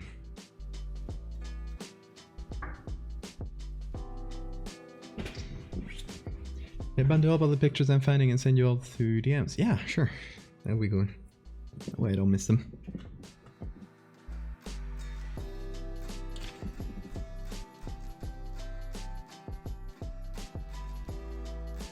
Yeah, the music is a playlist I've been gathering for a while. You do playlists. I'll give you a link. There it is.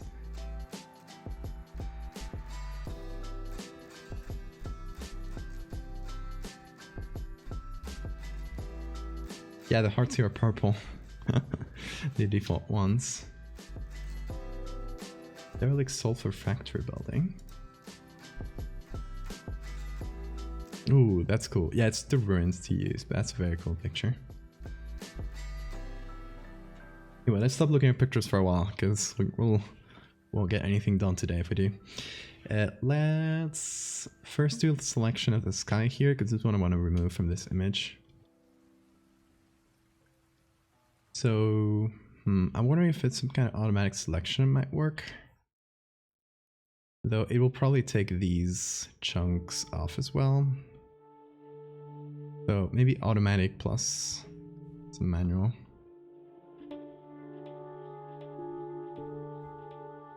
Let's see. Use the reds here.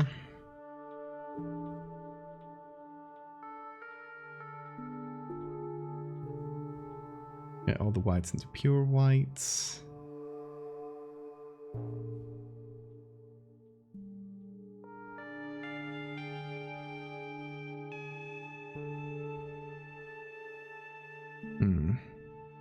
Yeah, it's not going to be super easy to select, I feel like.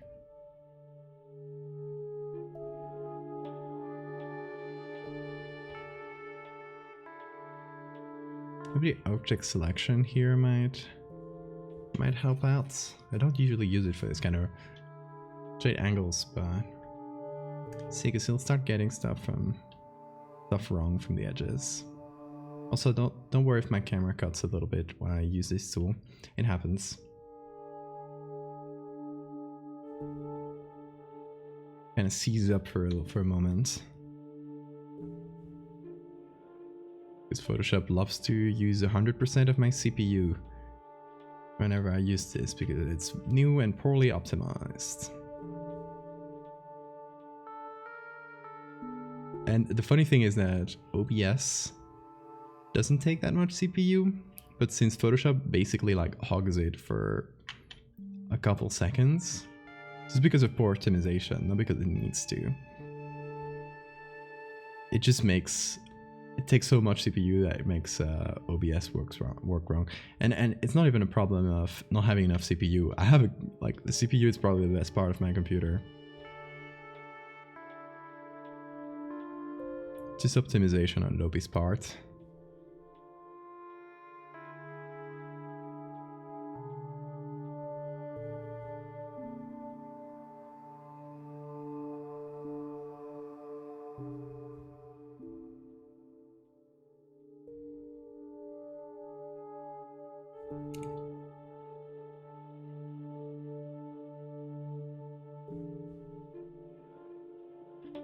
The music fits the atmosphere, it does.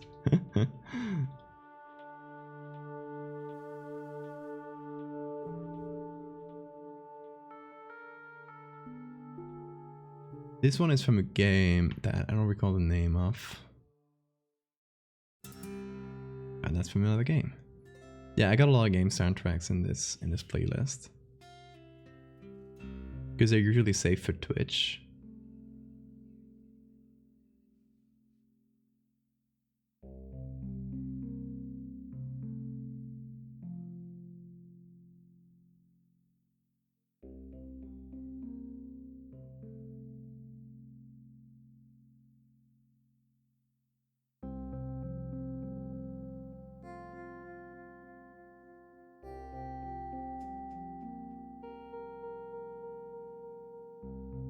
Let's see if we can get a decent cut here. Good thing is that it's all pretty much right angles. But as long as we follow them right, we should be good.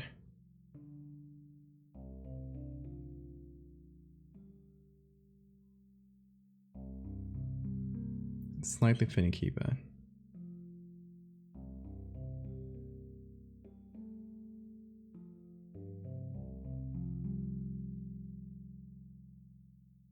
I love it when I can just use these tools because it's very comfortable to use.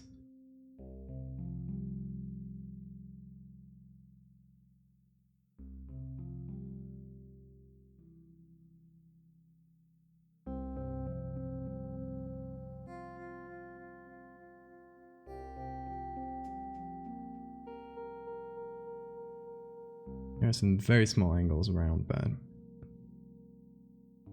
nothing we can't do.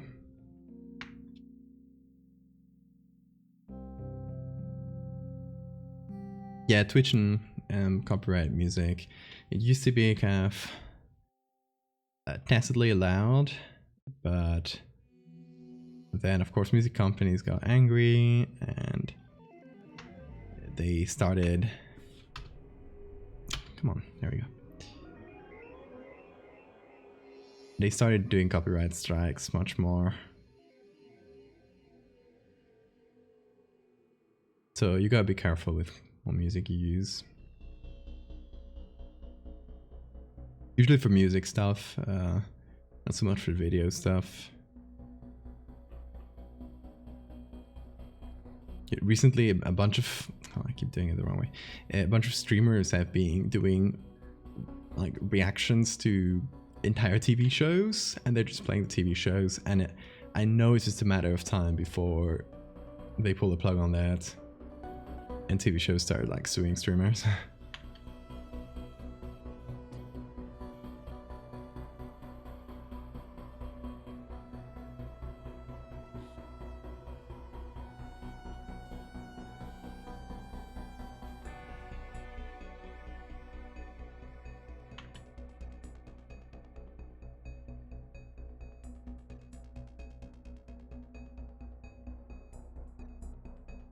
There were some warning shots. Yeah, so it's already started, it seems.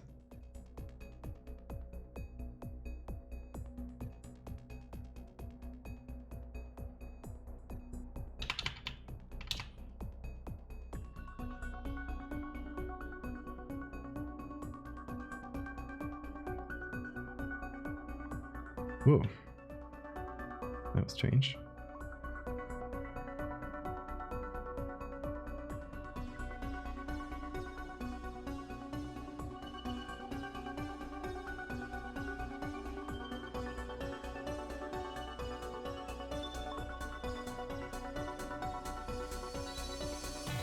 Yeah, it's like... It should be common sense that you can't just play an entire season of something. But yeah, I feel like, yeah, they probably feel safe because everyone's doing it and nobody's gotten attacked for it or sued for it yet. But yeah, definitely a matter of time.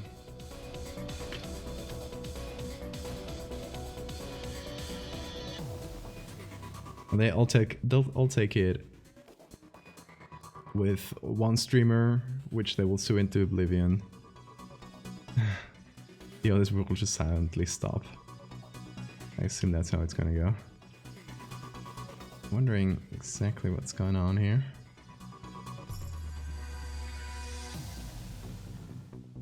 I'll just kind of cut around the cable. No, it actually goes below the cable. Huh.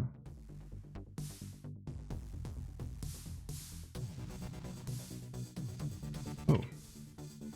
Keeps doing that. I think it's because I'm pressing shift.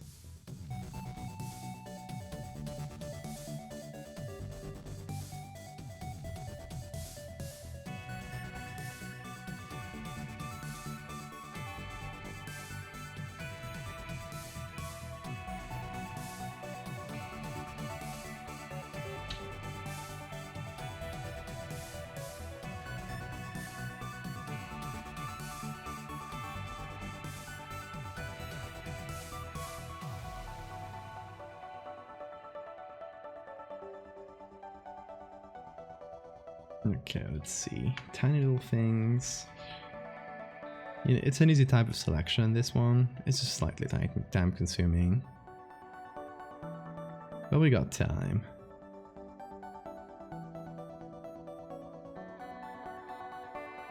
$115 copyright strikes a day. Oh my god.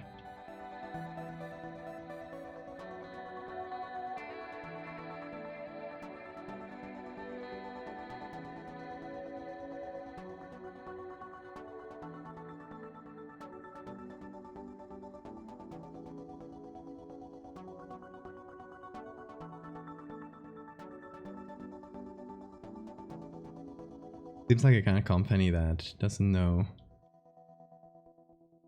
hasn't gotten the memo that having YouTubers cover your stuff it's good.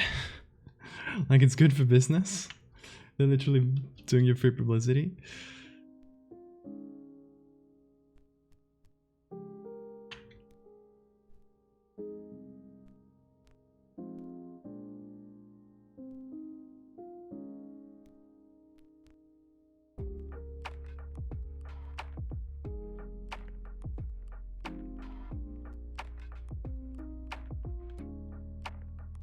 Yeah, they're getting aggressive. That's true.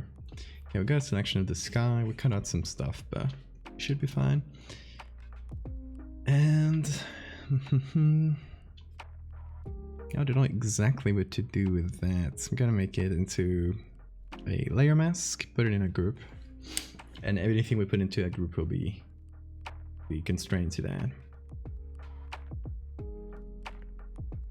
Like for example, we could potentially kind of continue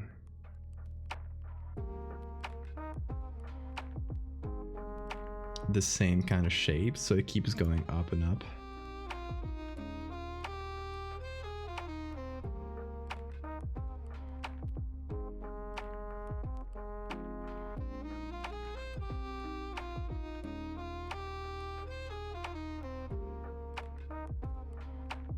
Or just have some ceiling. Not sure. There's no figures in Japan? Oh, that sucks.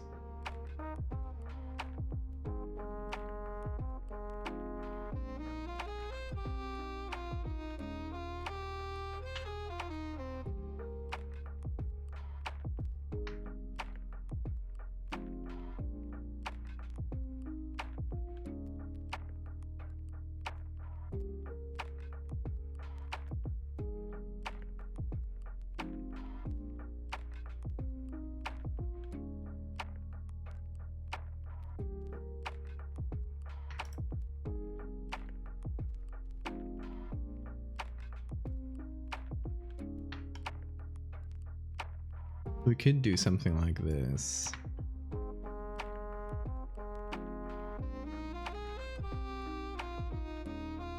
Where it just keeps going. So it just turns into a jumble out there.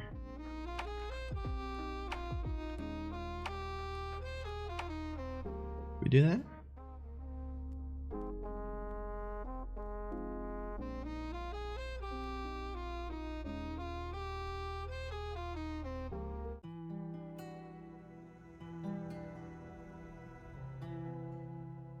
And maybe with each iteration gets a little bit harder to parse and a bit darker in general.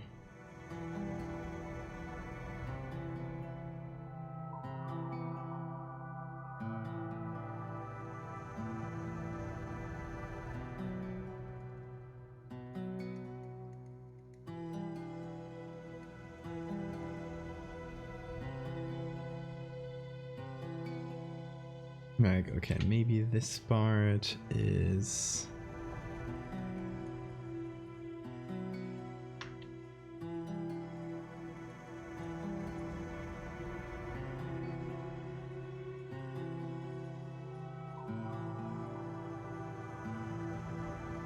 much more in the shadows.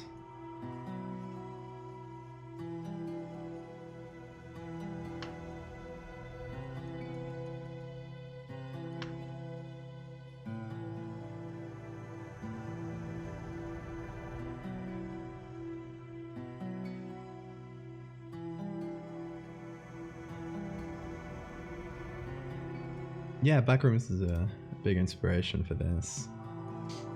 Scenes in cars, oh, that's nice. Picture's a bit small, but could get some views, perhaps. We'll see. It is saved.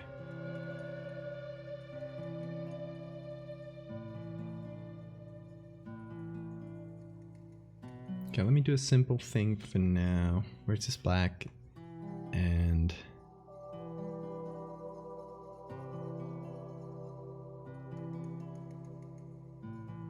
can go over this, fix up some things where the sky was kind of cut up a little bit in there.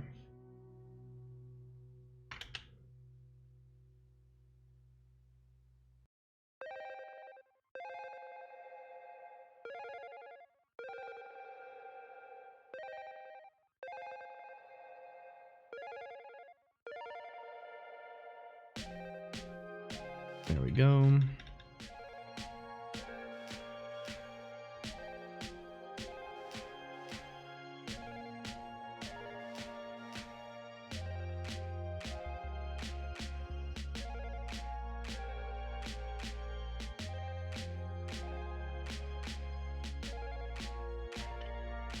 That's also another problem with this kind of selection, is that it's easy to leave just a thin sliver of the edge, which is not super pretty.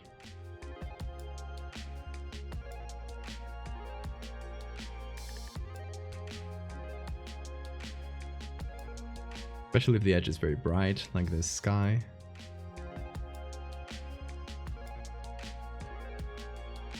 But we can cut into the edge a little bit to fix that.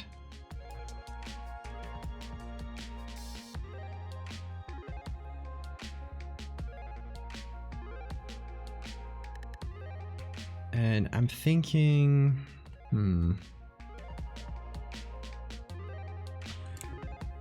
I should say clone.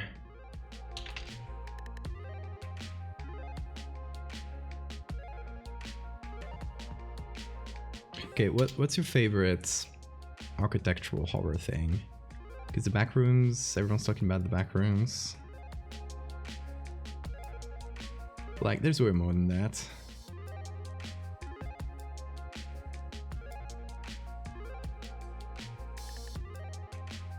I think probably Piranesi, which I mentioned before, is fantastic at that kind of thing. I'd make it like dread-inducing spaces.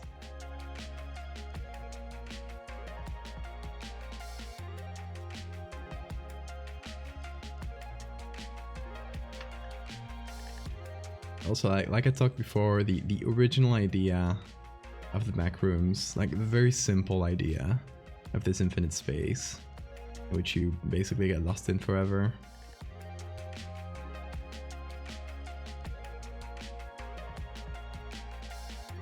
Not so much the one full of lore and creatures.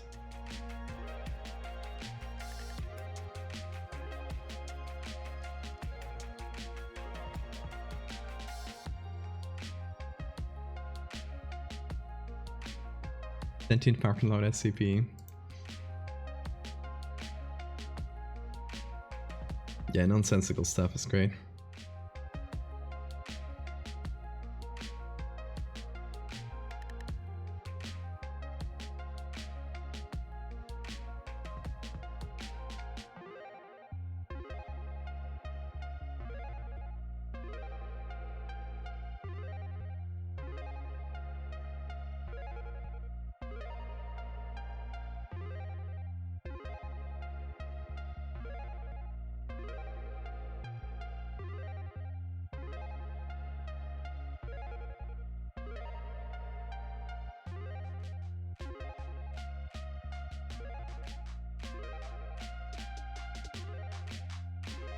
The DUMBS conspiracy theory? Deep underground military bases.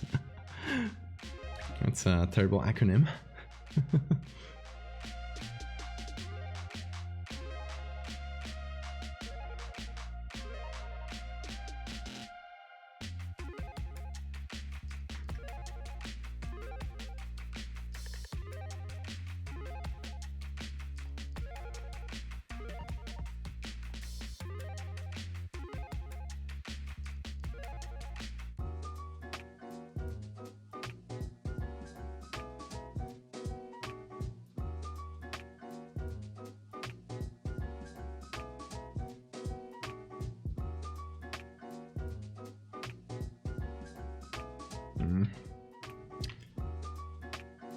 Kind of dirty, I love it.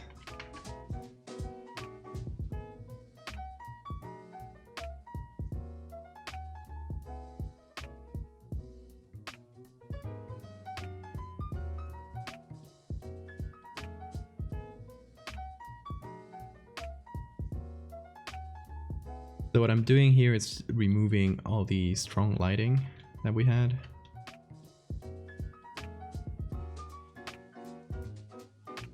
All the sun shadows. Hopefully be left with something a bit softer. It's going to be easier to use.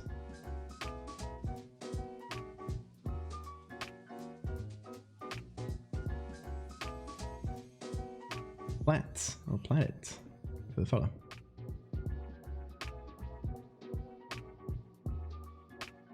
Like the Denver airport is just sitting on top of some gigantic secret military installation. I love that.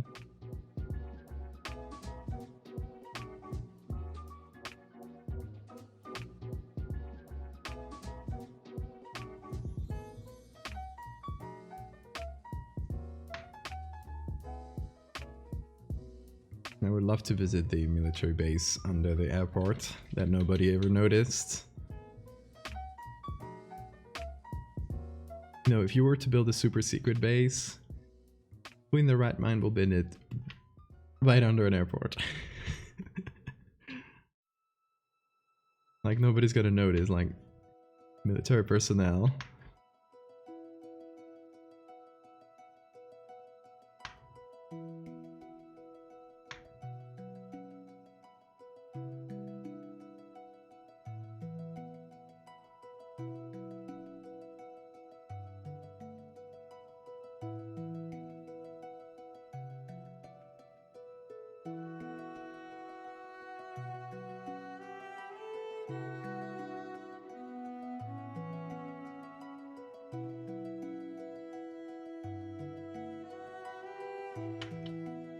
Seems like instead of doing a raid to Area 51, they should have just gone to the airport.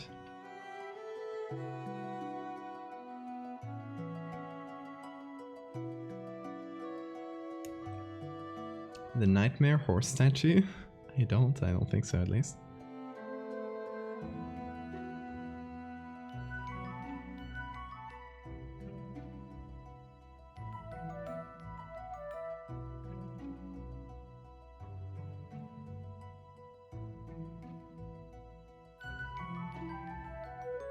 Oh, another thing I want to remove is this window.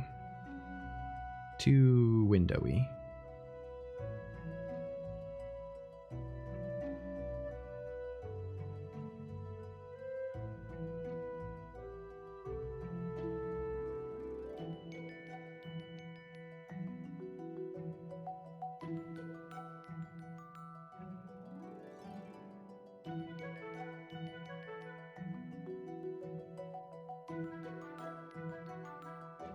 Okay, I'm just gonna kind of carve into it.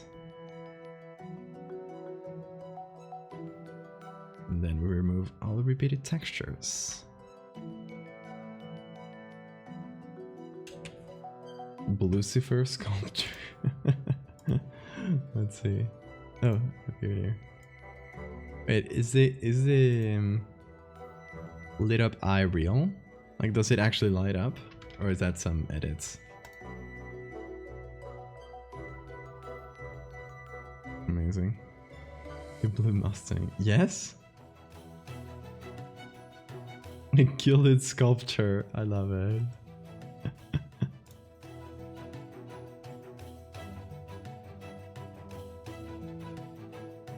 Blue Mustang.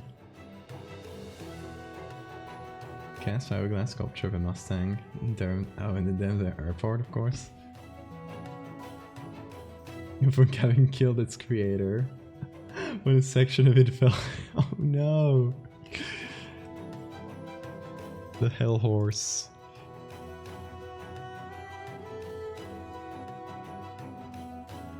What creature he released into the world.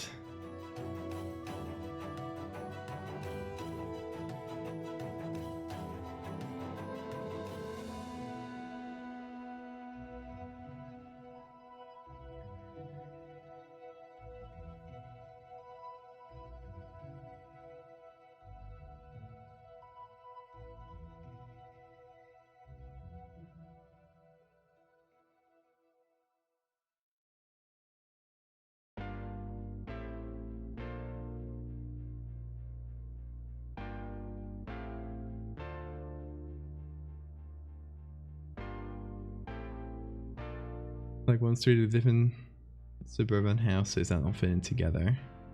In the middle of an unending desert with white sand. Ooh.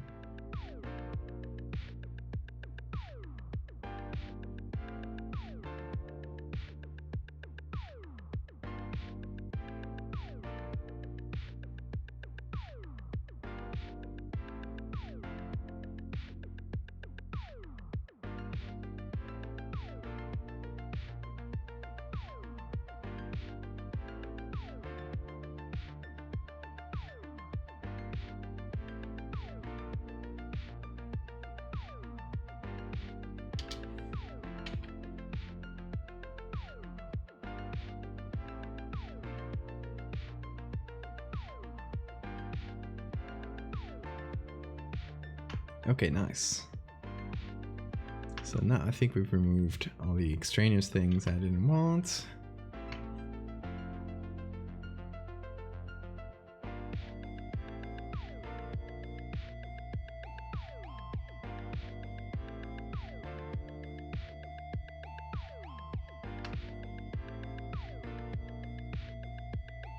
I have no idea where the light is coming from in this image, but maybe that's for the better? I don't know. I'm not sure.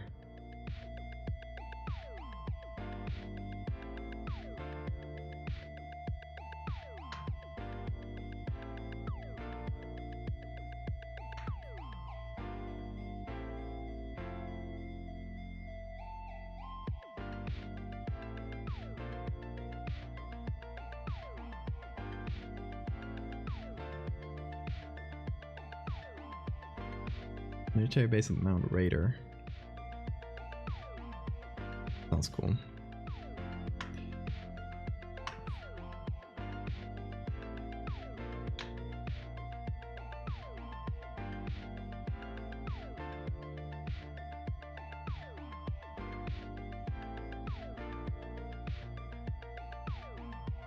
Okay, so I'm basically redoing what I did before. With like the other pieces coming behind.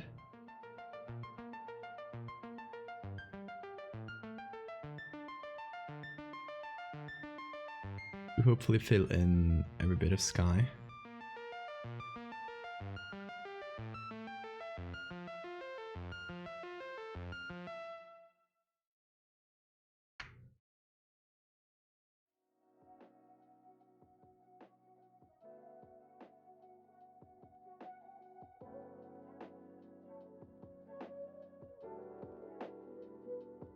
And now we actually did put black in the background, so there's actually like no sky.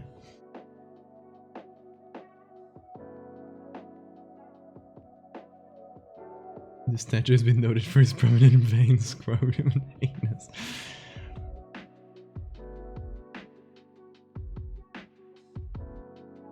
Okay, Solarium, have a great night. Thanks for coming in.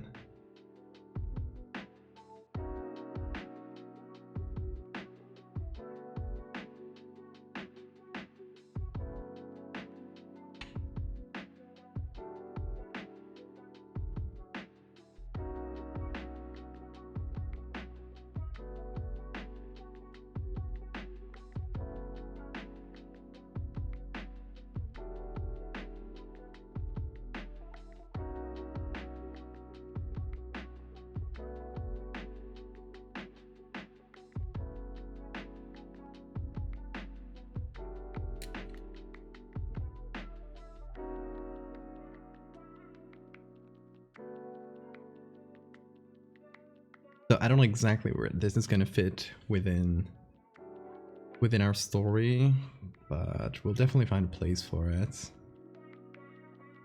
I think it'll probably fit better as one of the later spaces. So not as one of the first rooms, but as we go further in.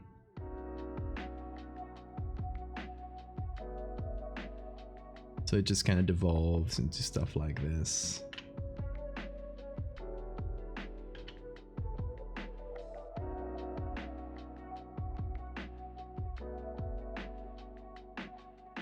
I don't know exactly what to do in terms of lighting.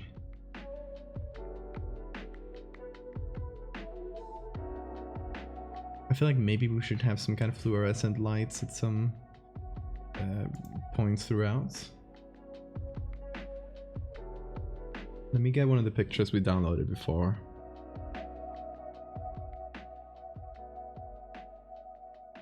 Let me see, where is it? There's a problem with downloading a bunch of pictures. You then lose the ones you want. There it is. Is what I wanted. Should there be a visible ceiling? No, I feel like it just goes up into nowhere. Like it just gets darker as it goes.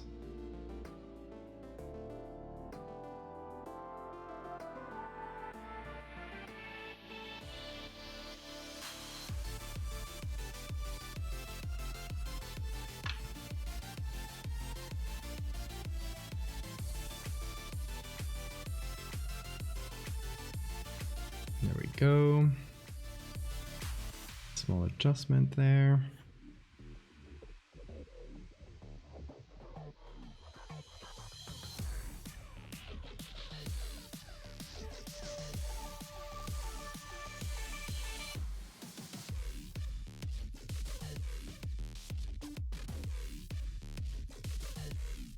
Yeah, I love that song. I feel like I'm gonna desaturate the blues in general. Feels like it's a bit too blue. I feel like it should be a bit more yellowish.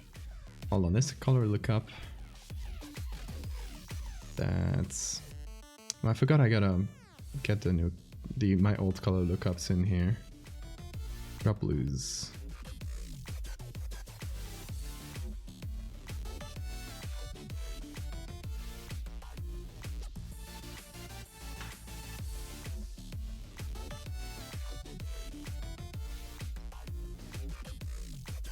I feel like the light is over here. That's probably where the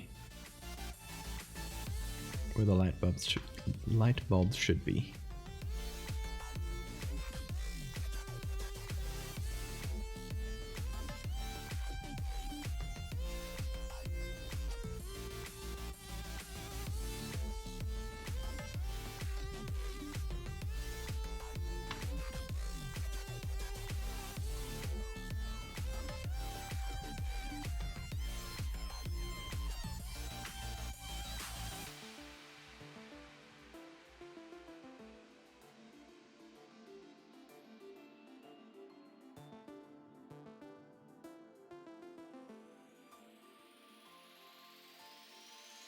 Okay, now.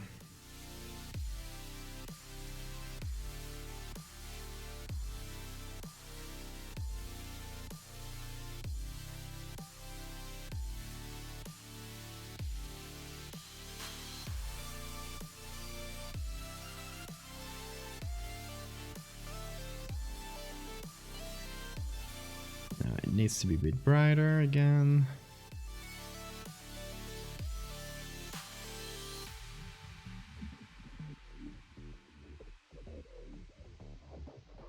It's completely desaturated, okay. Oh yeah, that's VGR. They do a lot of stuff like, a lot of music like this.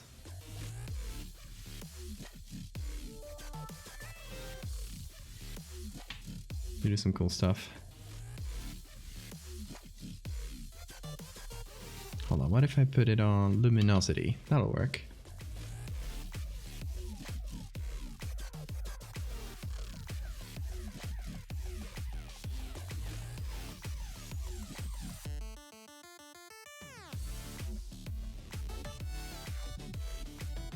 Hell yeah.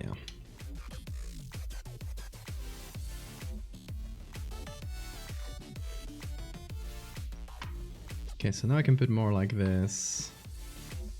Maybe from other places. I'll just repeat these two for now.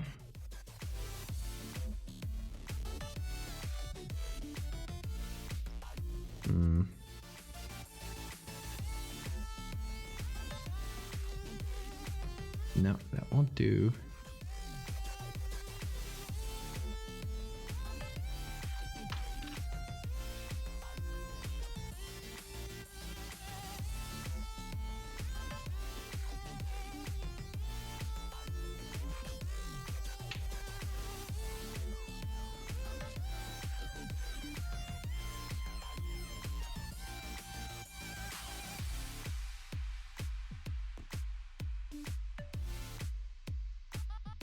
Okay, now maybe, now that we've done that,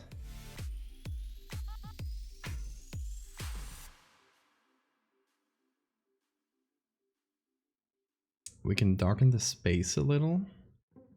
Or no, I should add this on top. Levels.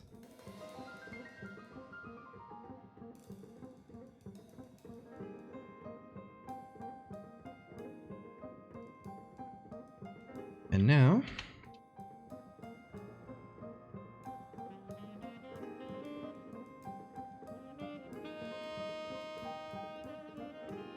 just reapply the light where these bulbs here are directly or are implied to be.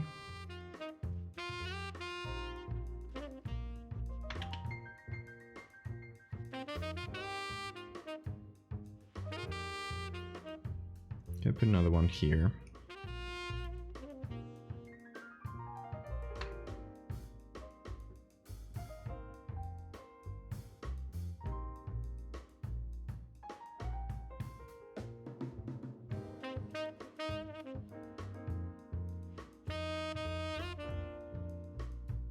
Yeah, I'm liking the vibe of this picture. I think it's a good tone setter for what we're gonna be doing with this series. Or I don't know, I call it series because I call everything series, but it's just meant to be a standalone thread. But you get what I mean, right?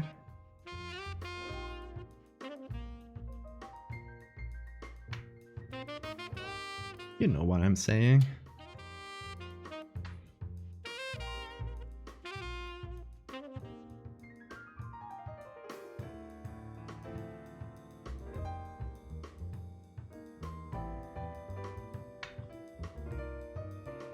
Also, hey, what would you guys like to see in the hypothetical super long marathon stream that I'm thinking about doing? Emphasis on hypothetical. I still don't know exactly how or where or when I'll do it, but maybe soon? I don't know. The idea is to find a day where I can spend like, you know, a long time, like 12 hours streaming or something like that. Control would be a good one. Yeah, Control would be a good game to play while I'm working on this thing. How many am I doing out of these in this series or in this thing? I have no idea yet. But quite a few, because it's supposed to be long and it's gonna happen over a few days. So yeah, we need material for that.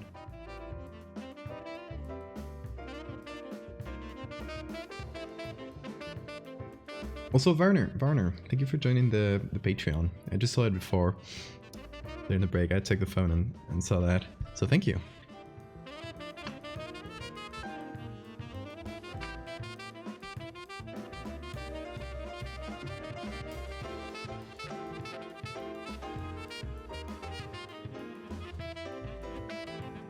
Okay, now we put everything into a single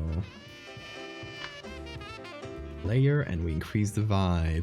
I don't think I'll sign most of these. Maybe the big pieces I could, but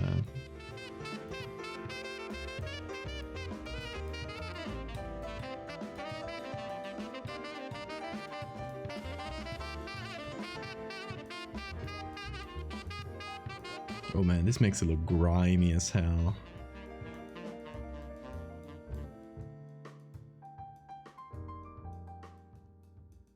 Get some ice cream, Sora. You deserve it.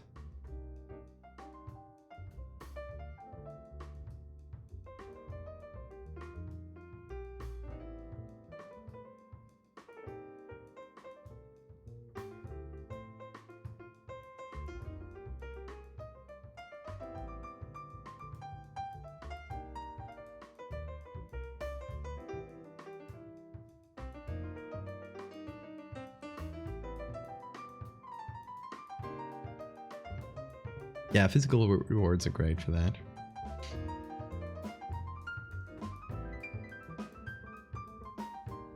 What I recommend is find a a cost-efficient way of doing them, and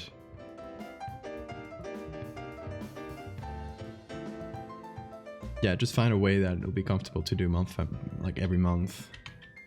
If you offer like huge stuff, yeah, then it might be a problem to fulfill that every month.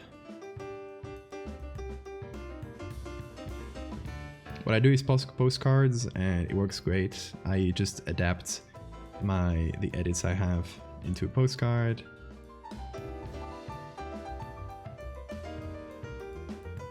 Which takes some work, but it's completely doable every month, even if you're very, very busy. And then I have a printer I send them to every month. And it works great.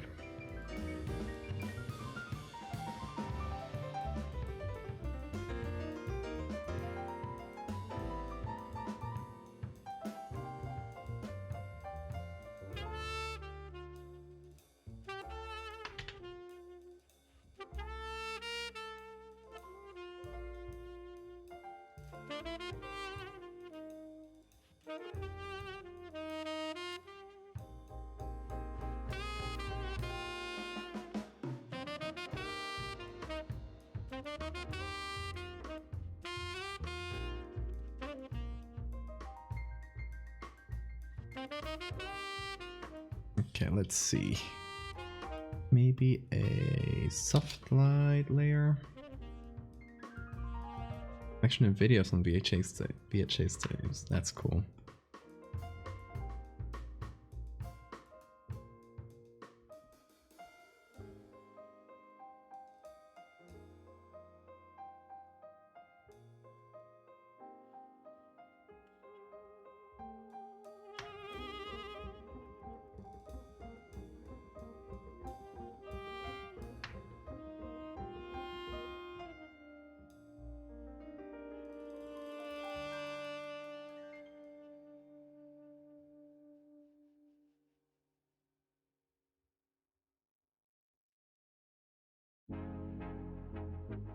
Trying to add some more lights. Hopefully making it a bit more interesting to look at. Oh, this feels kind of grimy. I like it.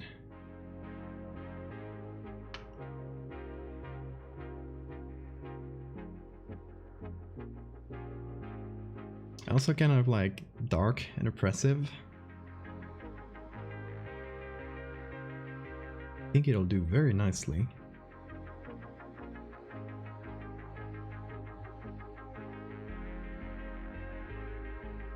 Let's do a little something where we create a new layer, set it to this layer mask.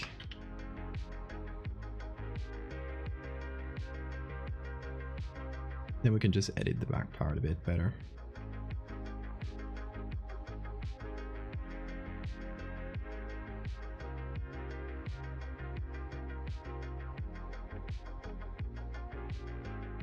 And the thing I do want to keep is that this is a working place. Like, the lights are on, at least in some places. I'd like towards the end like this, when it makes less and less sense. I would like it for the lights to not be practical, right? They're not lighting the whole place. They're all clustered in one corner, and the rest is dark. Like, again, like doors stop existing, stops being handrails and things like that. So things just become less and less made for humans, and kind of so they feel like they've been made by a robot or something that doesn't really know what it's doing.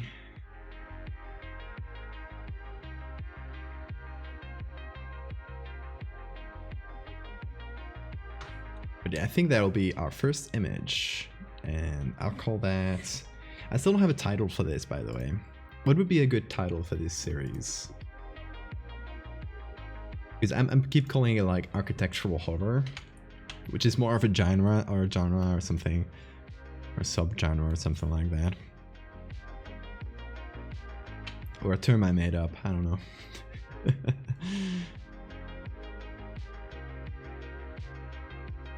What if it's a single spot of bird poop? Like one bird got in there.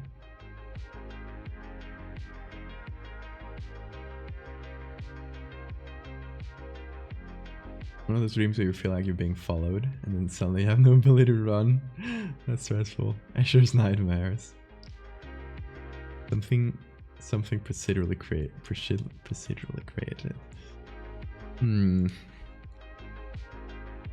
Now I feel like something that I can quickly say. Like I say, the fractal series of Megalomorpha, and people know what I mean. Could be the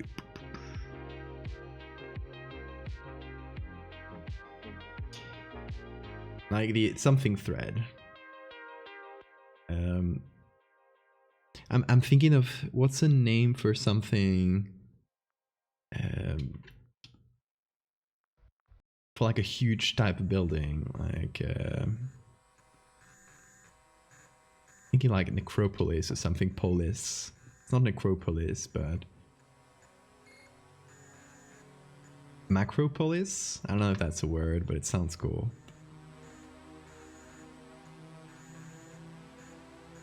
Like this. Megalopolis. Yeah, it's also a bit like Megalomorpha.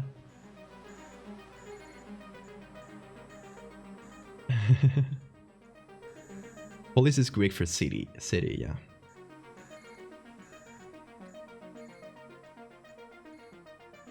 Phobopolis, the fear city.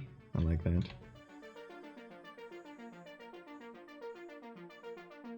I think Megalopolis, though it's probably the one that makes most sense, it sounds a lot like Megalomorpha.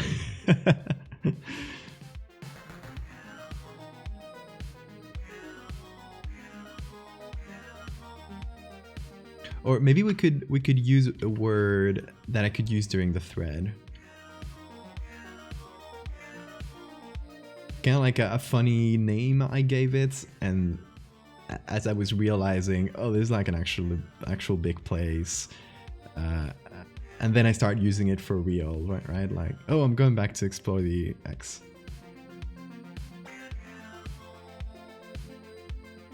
Megalopolis is a legitimate term. It is. I don't know exactly what it means, but I've heard it.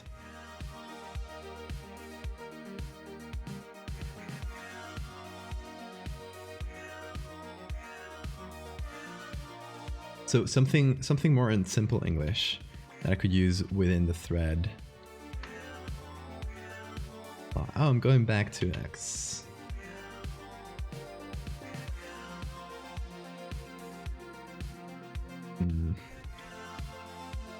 Going back to the structure. Now the structure is too generic, right? Going back to the factory. Basement. Yeah, like just the basement. That's just my basement. That's just my parents' basement. Mom's basement.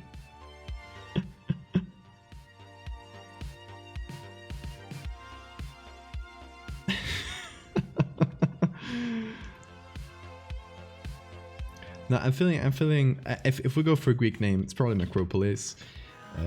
But I'm feeling like something in simple English. Like a name I could just give it on the spot that I then would start using more seriously.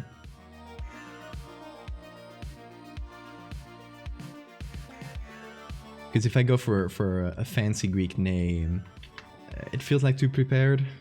Like I've thought about it too much. Endless construction. Something with endless, perhaps, yeah. Or just the mega structure. That's something that feels more English.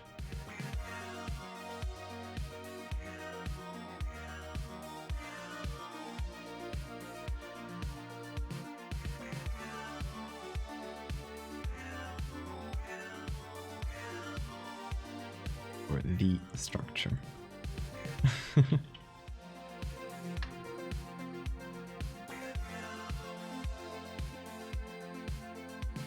Ziggurats. I like that, actually. A ziggurat is like a type of pyramid that does like this, if I recall correctly.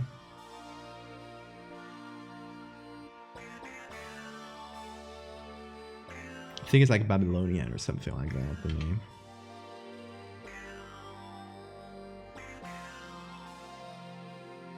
But I like ziggurats. It sounds cool. I don't know if it makes like the most sense, but ziggurat would be cool. Mesopotamia, there we go.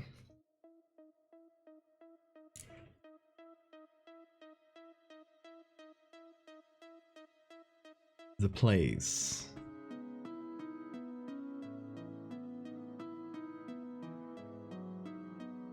The quarry, yeah, the quarry kind of has that structure. But the quarry I found towards the end.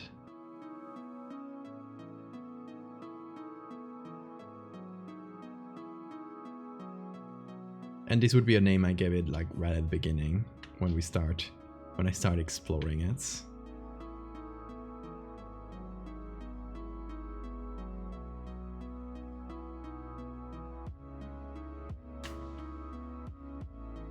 The crypt. I like crypt.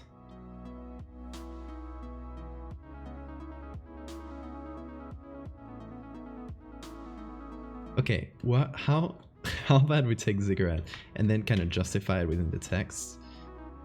Kind of like I'm going and I'm trying to map it in a way, right? And it just does like this, but inverted.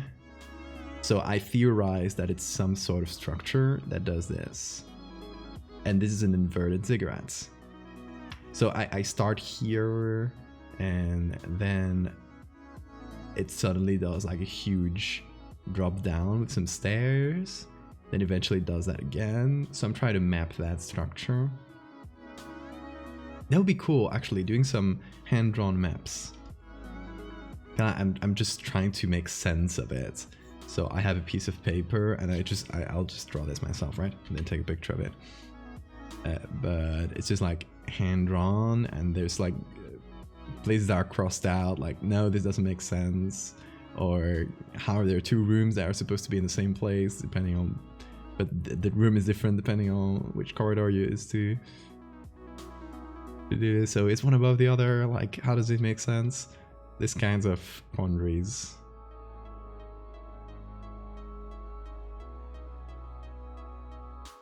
Let's see, let's look at the ziggurats.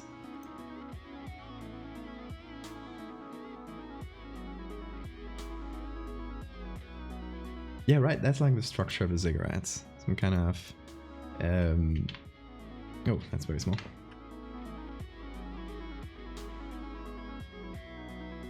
Some kind of pyramid, but with steps.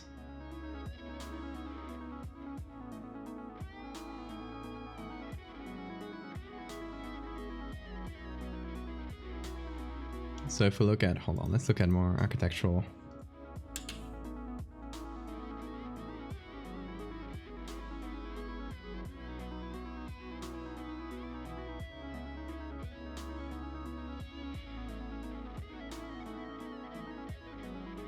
Yeah, right, like distilled to its simplest form is this kind of thing.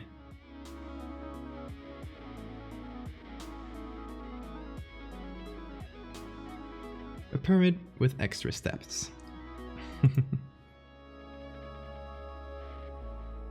So I feel like if we somehow justify it within the text, ziggurats are the original brutalism, true.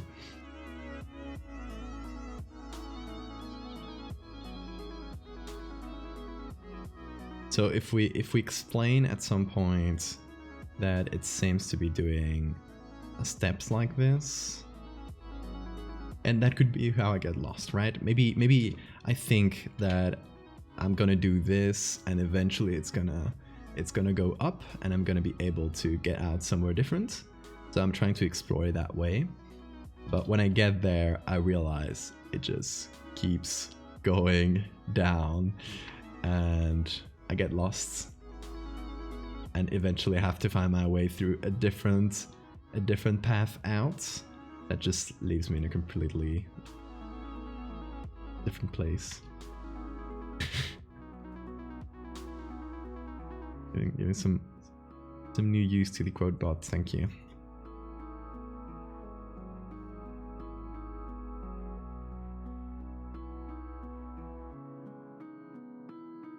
Did you see that Twitter thread of the guy that got lost in the back of the convention center?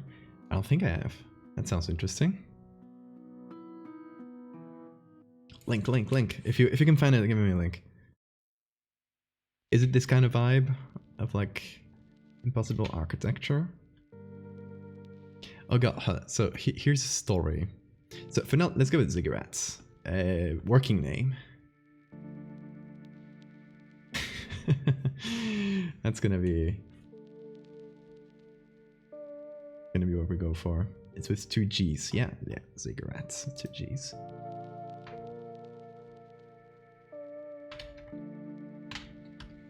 Just gotta call it 1, ziggurat 1. The order is relative. We'll just name them in the order we make them, at least for now. Until we have more of a specific structure. So I like the name ziggurats. If we and we kind of find a way to explain it in the text. Kind of like, it's my theory that it's a ziggurat. I was gonna say something, I forgot. Damn it. My brain. I have to do a Photoshop assignment for one of my classes. It involves making a GIF in Photoshop. Oh yeah, Photoshop, the GIF functionality in Photoshop is very limited. It's kind of annoying. Marking each layer, turn into the GIF. Like, hold on. What you mean is we make a really quick. Oh, here we have an empty.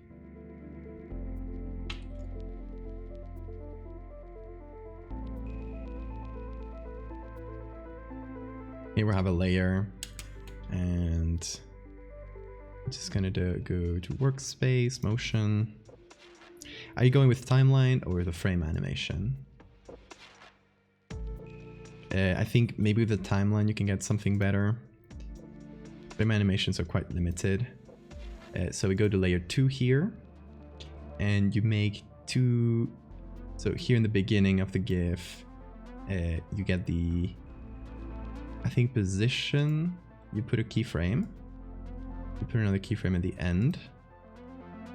And now turn it. I don't know if this will work. No, so it can't be position.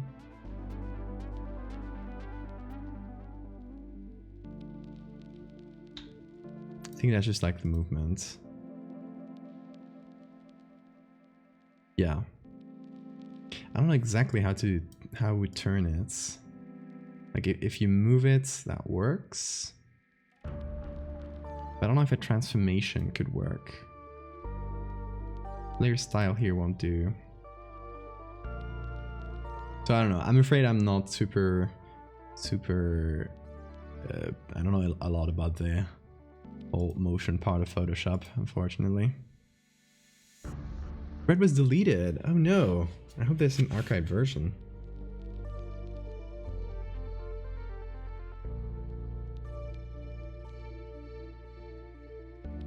I was gonna show something. Oh well, no matter. I think maybe the stairs in the quarry could be the big drops in the ziggurats. So it does this, then this, you know? So this could have like kind of snaking ladders going down. Kind of like that quarry. And you have to go down these rickety ladders. And at some point it's just like regular ladders.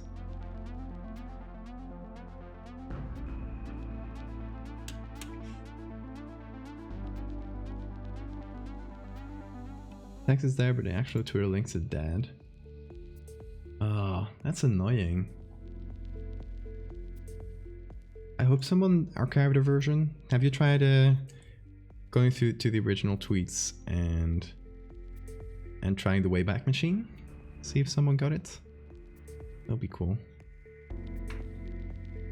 Someone remembered to do that before it was deleted. I wonder why they deleted it. Oh, because they didn't expect it to go viral.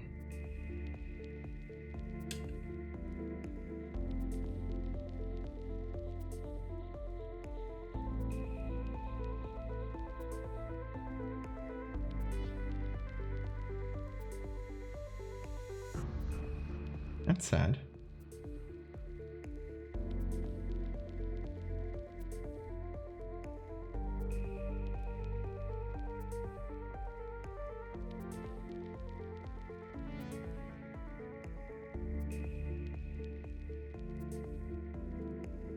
Though I don't know if giving it a structure so much like this one could kind of ruin the thing. Maybe this is like my explanation of how it works before I realized that it is not a ziggurat at all. And this was just like a little corner that happened to look like this. And I was just extrapolating that would keep looking like this forever. But it actually doesn't. So it was just me trying to make sense of it in a way.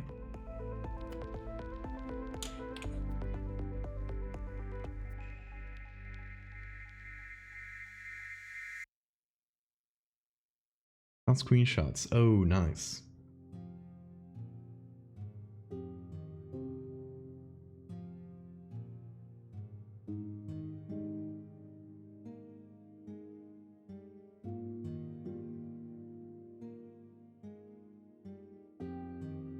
Said the videos are not available, but at least we got screenshots. I'll give it a look later. Thank you. Glad that someone took a screenshot of it.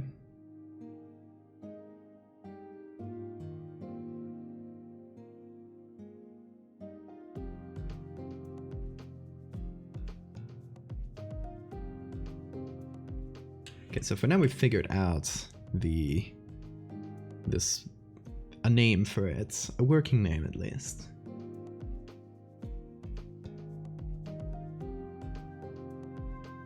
Yeah, I think it's gonna be how Rose says, Isaac, where you have to rotate every frame. That's annoying, but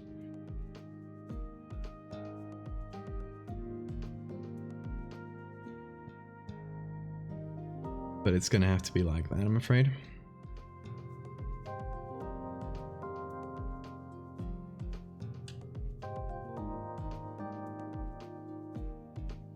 Okay, now that this one's done, did I save it as a JPEG? I'll do that. Oh, I did. Oh.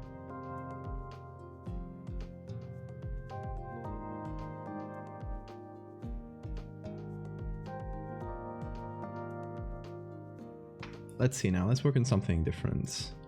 At least get some work started. Go to downloads and find another cool picture. There was a service tunnel that I kind of liked. Okay, so we got this one. Let's rotate the image because I think most of the ones I want to use are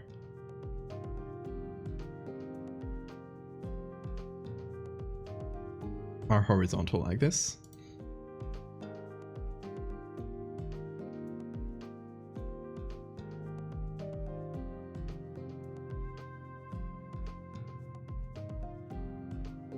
Let's see, where's that service tunnel? Annoying. That's cool.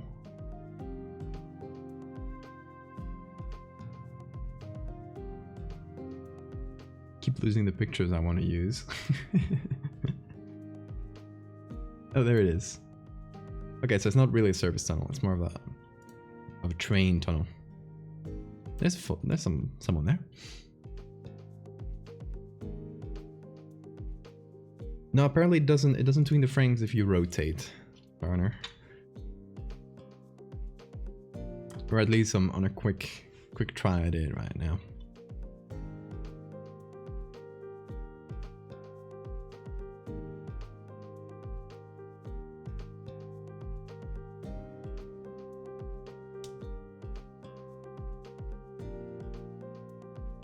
Yeah, that's quite annoying, isn't it?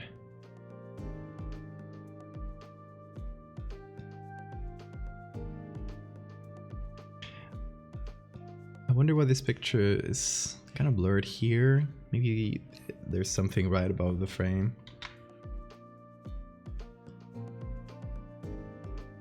Let's make it a bit larger.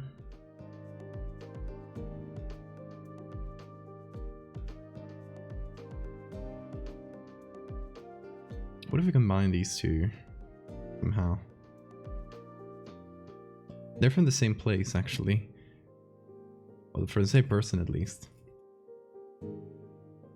Yeah, After Effects is definitely better for any animated thing.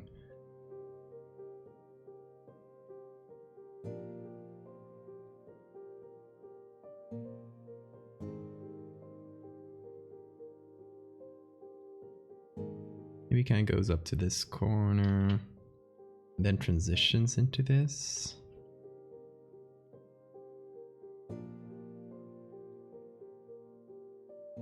You know what?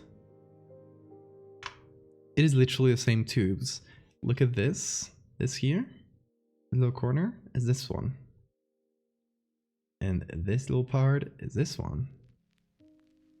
This little valve, here it is. That's fun. We got two pictures of the same place. We could get some use out of that. Because it'll give it some continuity, or, you know, it feels like I'm advancing through this space in a way. I like that. Do we use the two of them? Obviously, the thing we gotta do is remove the... I put some ceiling here, obviously. Not necessarily in this one, because this one is pointing at the ground. It's slightly annoying how it's framed. Hey, Oki! Coming in. How are you doing? How was your stream? Put the teeth in the bag.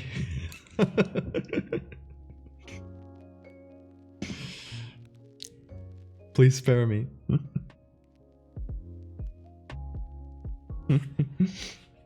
How you guys doing? How was the stream, Oki? We are making impossible spaces today.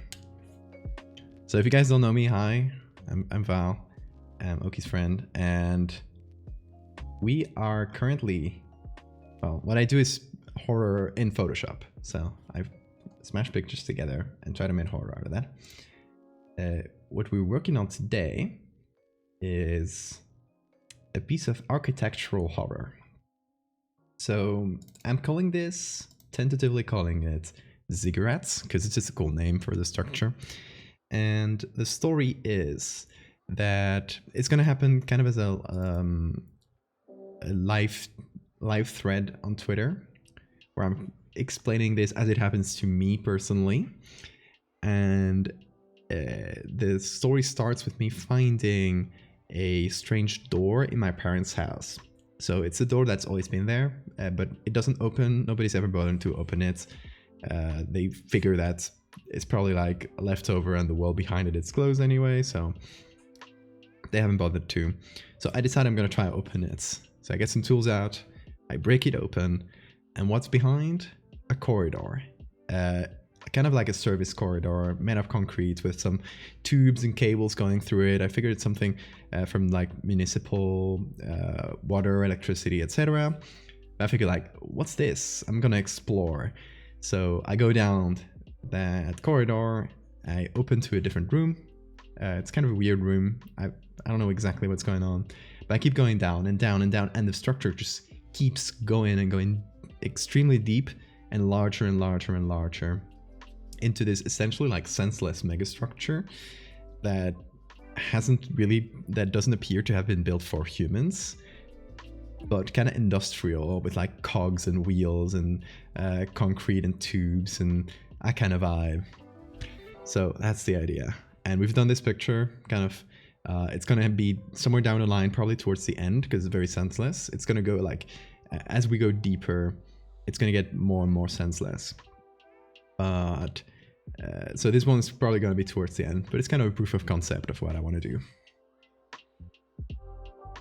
The mystery door, an official member of every family.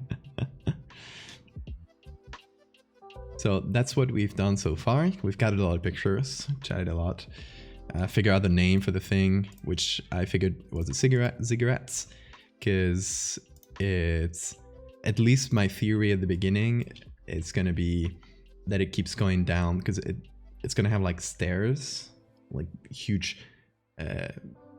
like suddenly a large drop, and you advance a little more and there's a lot of large drop and so on. So I figured it has kind of this inverted ziggurat structure like this. Obviously I'm going to turn out to be wrong, and what's going to happen, and by the way, if you see this and you later see the thread on Twitter, don't go like, oh, I saw you work on this on stream, play along with me, okay? Pretend this is all a dream. The idea is that I'm gonna live tweet as I'm kind of exploring this place. I'm gonna try to do like expeditions into it. Obviously I'm not gonna have internet down there, so I'm gonna come back and show pictures to folks, and eventually I'm just gonna disappear for a few days.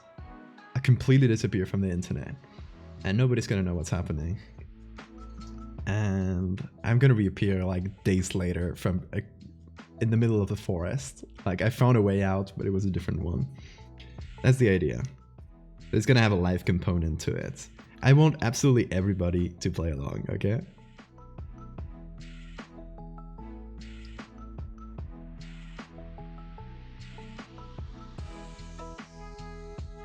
Show you the picture of the quarry.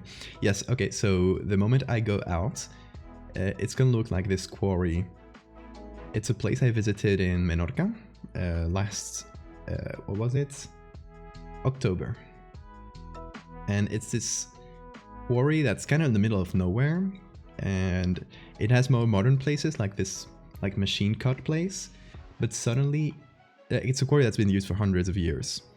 So these more modern places suddenly go into these much older hand cut spaces. So when I escape, it's gonna be like that. It's gonna, the industrial thing is slowly gonna devolve into this, like the one I showed before, like this one, and that eventually again is gonna devolve into hand cut things, kind of like showing the older and older parts of this structure, and eventually it's just gonna, like, I'm gonna go up these stairs and eventually make it out.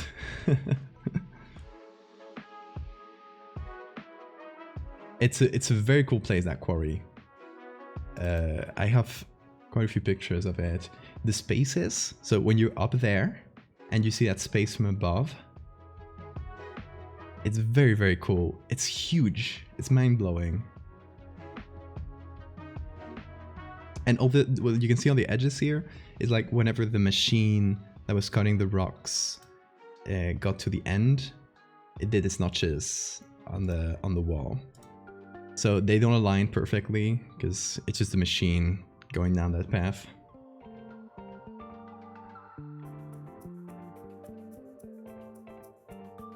It was very cool. Yeah, that's the quarry that Sora was mentioned. That's gonna be towards the end. It's gonna look more like this in the middle. And I'm also gonna do like a map by hand, just with a pencil. And I'm just gonna do that on paper and take pictures of it in different stages. And it's gonna get more and more confusing as I try to figure out what the hell is going on. The machine is just a big blade. It's just a big spinning blade. They're cutting out blocks of this, I don't know the name of the stone. It's this white stone that's very useful for construction. Made out of like ancient seashells and stuff.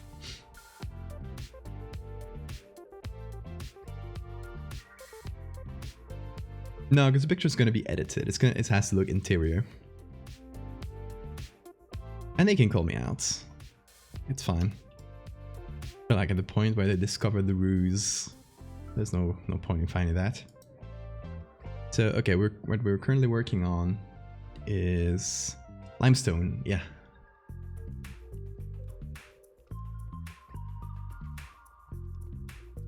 We currently found these two pictures that are kind of from an industrial space, and they are the same place. As you can see, like this little corner here with this tube there. It's this corner here with this tube there. So we're looking at the same place from two different angles, which will be useful because it'll give some continuity to what we want to make. So first thing, I want to remove any sticker, any writing, any proof of human usage. And then I want to remove the sky and make a ceiling because it's supposed to be underground. That's the idea. So all stickers saying this is dangerous can go away. But what I'll do here, that might be more useful.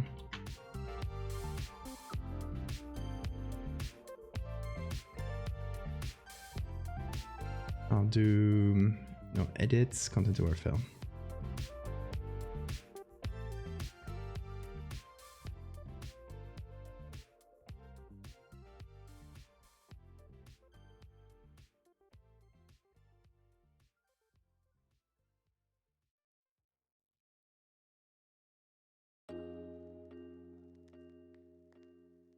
You don't see why I would edit what?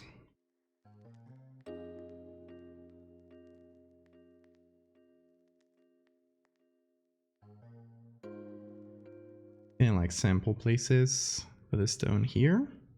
It should work well. Yep, that was quite good.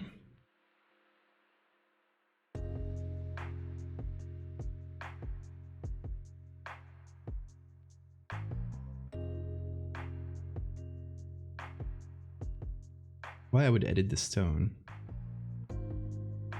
to make it look like it's an interior instead of exterior place.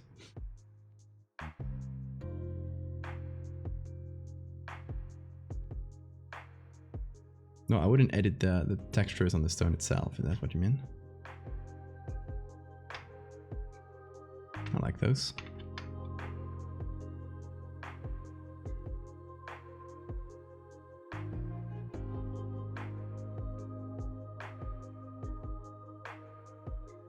Okay, let's see if I can figure this out.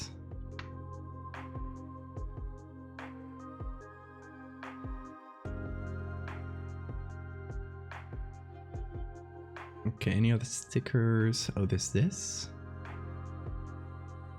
says 231. Too human. Gotta remove it. Can't have any proof that humans have been here. That would ruin the vibes. Also, like the idea with the whole story is that there are no monsters in it.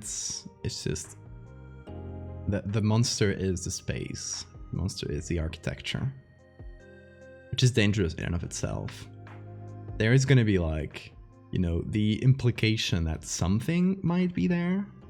Like something is clearly operating these machines, or someone is clearly operating these machines and keeping the lights on for some reason. So there must be like something going on. And from time to time, you hear the huge machines kind of scraping and banging, or it's like noises all around. That makes it feel like maybe something huge is moving in there. We're just gonna just give scary vibes, but I'm not gonna put a literal monster hunting you.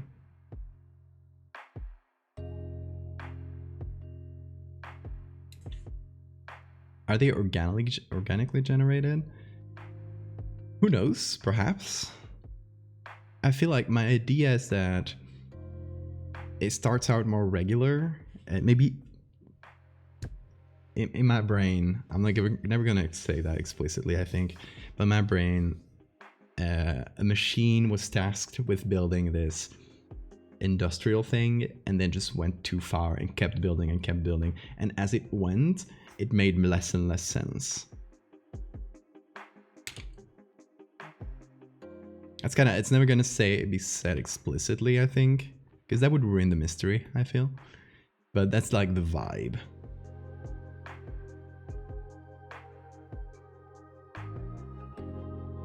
But we never know, like, who built this? Why would they build something like this? What purpose does this have? And at first, there's going to be more human-friendly things, like, you know, guardrails, stairs, that kind of thing. And slowly, those are going to disappear. And there's just going to be, like, a big jump, and there's no stairs to go down. So you kind of have to. It gets more dangerous to explore as it goes. Like as you go down, it feels less and less made for humans.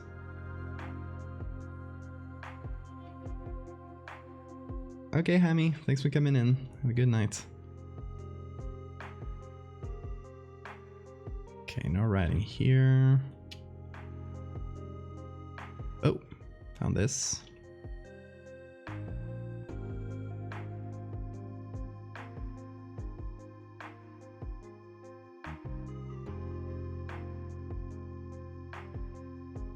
Yeah, I would love for people who just like theorize what the hell it is as the story goes.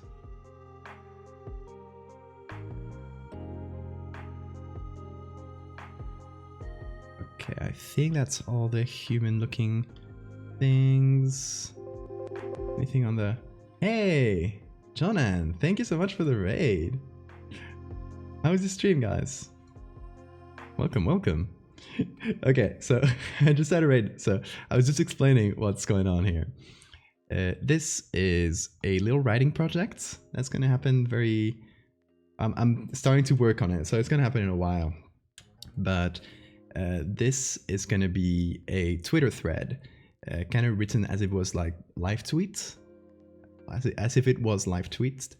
And it's going to be me exploring this huge underground cursed space where it starts out kind of normal. Like it all starts out in the basement of my parents' house. There's this door that nobody's ever been able to open.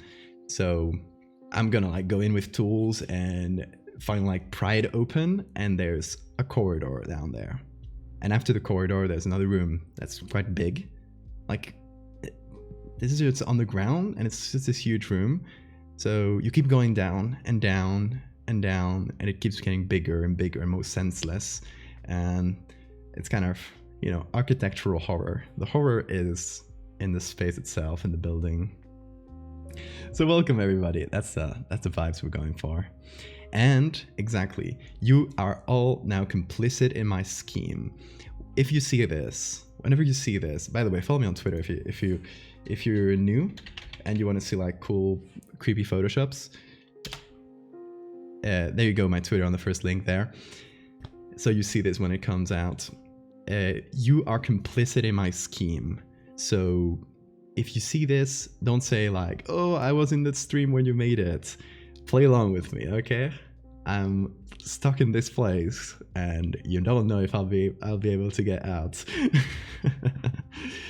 The idea is that it'll feel like a bit of an expedition. I'm going down, then coming back up, and whenever I get internet, I'm posting about it, telling you guys. And eventually, I'm just gonna go like, "Hey, I'm going on another expedition. I hope I don't get lost there." And days go by, and nobody hears from me. I'm gonna completely, and I'm gonna play along. I'm gonna completely disappear from the internet those days. So that people really like, even if they go looking, they're not gonna find a trace of activity from me. And yes, I'm just gonna be disappeared for a few days. I don't know exactly how much. And have people wonder, where is Val? Did he die in there? Please, everybody freak out when that happens, okay? So, this is one picture we made for it. Kind of, this would be like deeper down when the space is stop making sense and feel less like they've been made for humans. It's a bit of a proof of concept. So yeah, this is what we made early on the stream. And this would be something more towards the beginning, where it feels more made for humans. Like there's doors, there's a bit more machinery, there's things that feel like could be operated by us, even though we don't really have a sense of what it's for. We're getting tickets to Spain to find you, please do. Oh yeah, no streams during that time when I'm gonna be out. Have you read House of Leaves? I haven't, because I want to get a physical version in English possibly. So I need to scour my local libraries and stuff until I find that, because I don't want to read that on a PDF. It's not gonna have the same vibe, right? I am reading one called Piranesi, which has a similar vibe. I've heard great things. I'm just beginning, so I can't tell you much or recommend it yet, but I'm liking it so far. But yeah, I've heard that for House of Leaves, yeah, you definitely have to get a physical copy. Great islands from Spain. Nice. Yeah, the food here is great. You guys should come to Spain.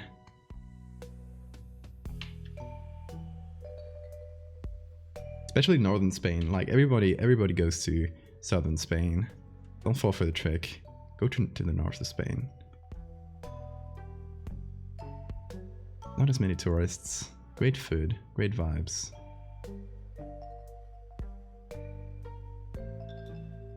What's annoying about this picture is that everything's wet. It seems like it's rained here. The ground is wet as well, but maybe that could help the vibe. Like, if you're outside and you see everything wet like this, it makes sense. If you're inside,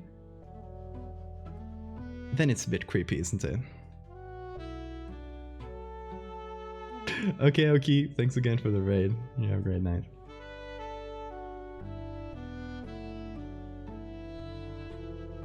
Okay, I'm gonna talk to you later, because I was thinking of doing a very long, like 12-hour stream, like the long one you did.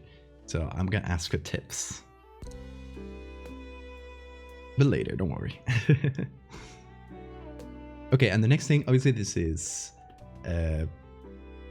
underground, so we can't have the sky out here. Hell yeah, I'll hit you up.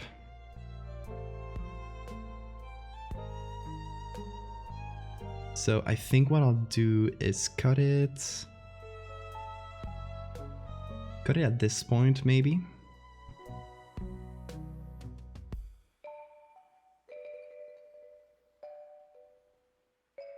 Something like this.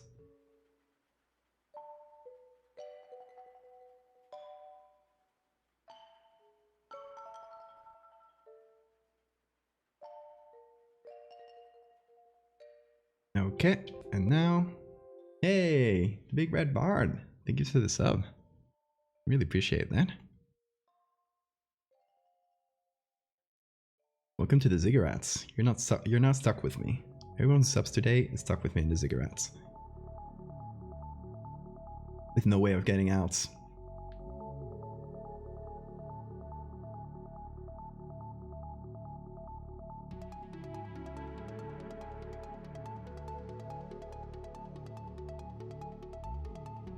Okay, so I just put a black layer here. Very simple thing. Oh, hold on. Gotta put this here. There we go.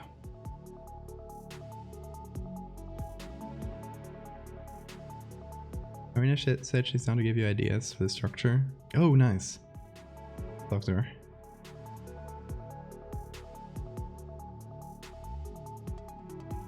Okay, so now we need to find something to put on the ceiling. Just gonna go to my downloads. In the beginning of the stream, we downloaded a bunch of stuff to use both directly as images and for textures. Like maybe there's something for the ceiling here. Let's see, for example,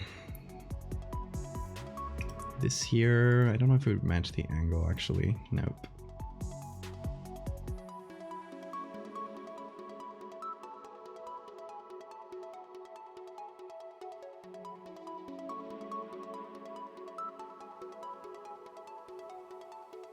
Let's see. More cool ceilings. This one? That could be cool. Feels industrial. So it'll work. Flip horizontally, please, not vertically. There we go. And let's see if it works here.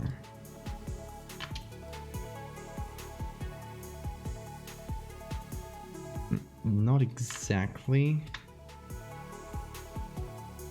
Let's skip flipping, see if we can find something.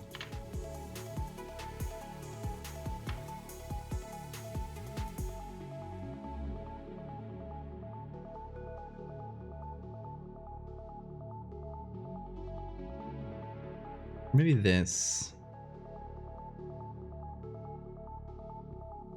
Although I don't know if that feels too much like a ceiling, like it's above ground. Or if it could be like generic lights coming from the ceiling. No, it feels too much like it's outside. It needs to be more underground. A bit darker.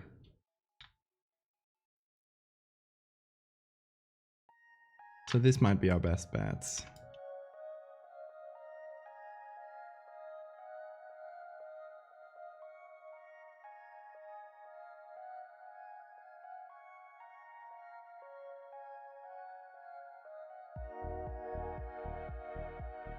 Like so.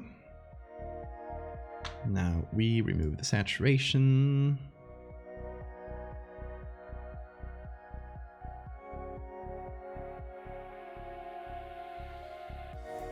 Yeah, I feel like that can work. We probably need to remove some light from here. Also, this is very grainy, so we'll have to make the whole picture grainy to compensate. Okay, so I'll see you later.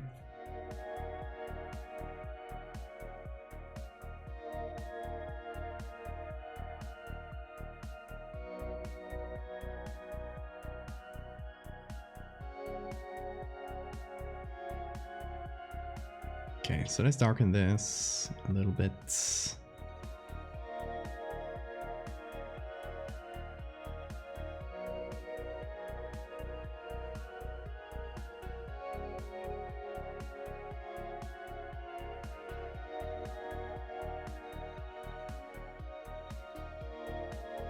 There we go.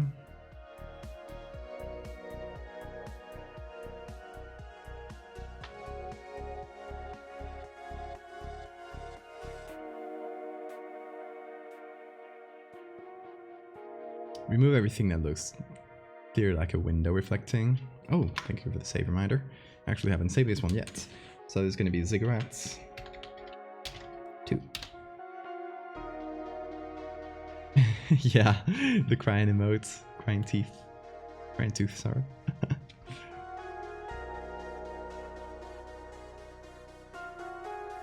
That happened because we did too much tooth horror.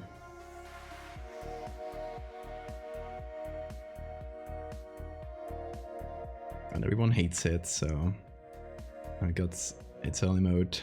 Our teeth crying because of what I'd make.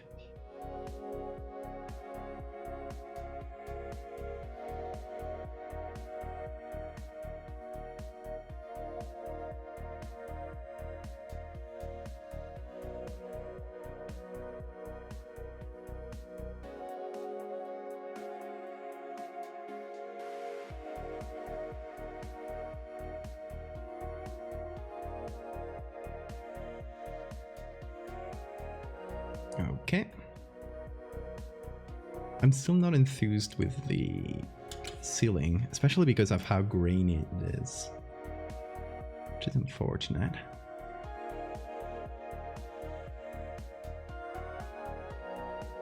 Let's see, I got 1,000,000 pictures, so I bet one of them will work as a ceiling.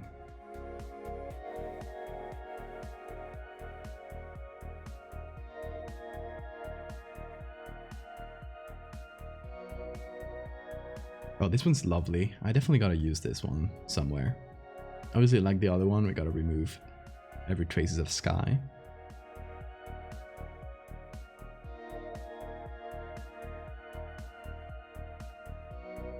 To be honest, we could reuse some parts of this same picture to make the ceiling. What a revolutionary idea. What if the ground was now the ceiling? No, that's not enough ground.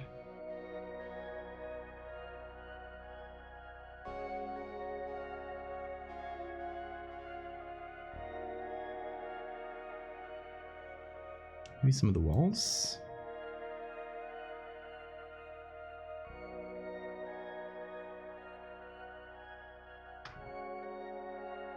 Might be too stretched.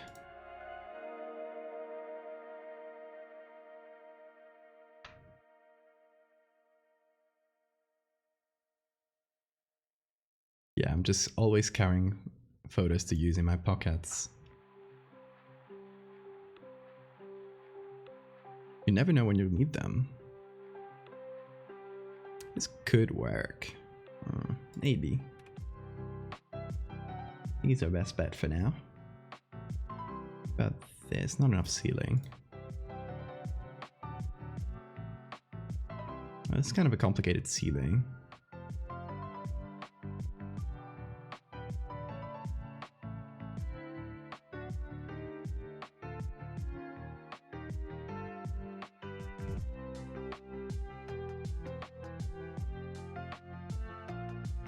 I mean, it could work. It's kinda... It doesn't make too much sense, but you know.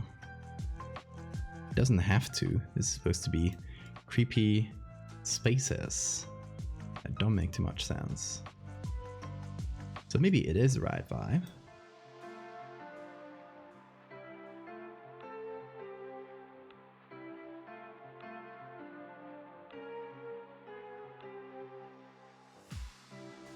So we desaturate. Bye-bye, saturation.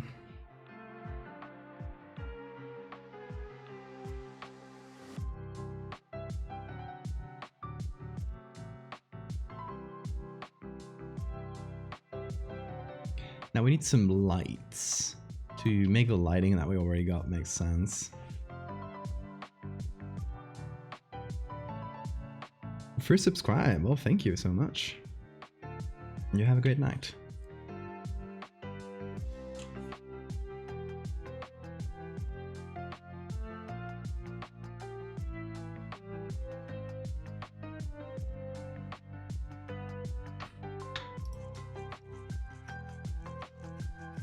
Maybe we'll reuse some of these neon lights. Don't know exactly where or how. We can figure that out.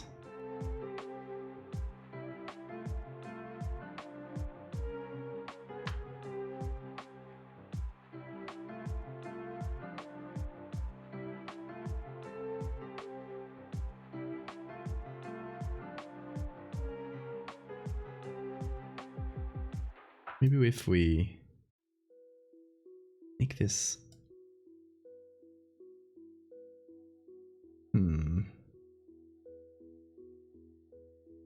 Here's an idea. We take one of these lines with different neon lights. Let me reduce that opacity. Now we put them in there. Will that work?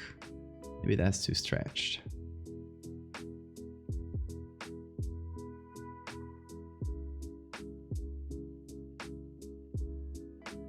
Let's see.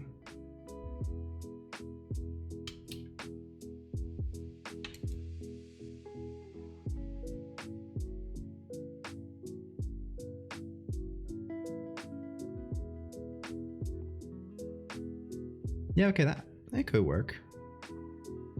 It is a bit stretched, but we can make it work.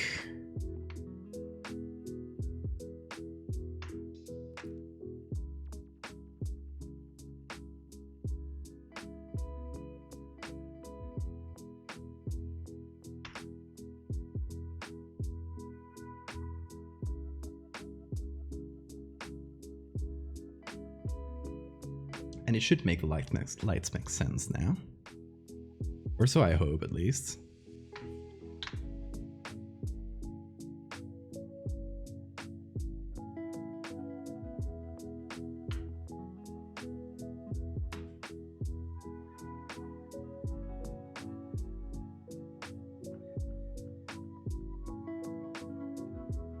There we go.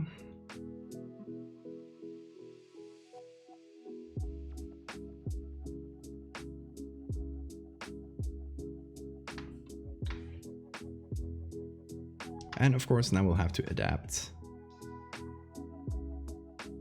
these lights here to, or the light in the scene, sorry, to these lights we're putting in now.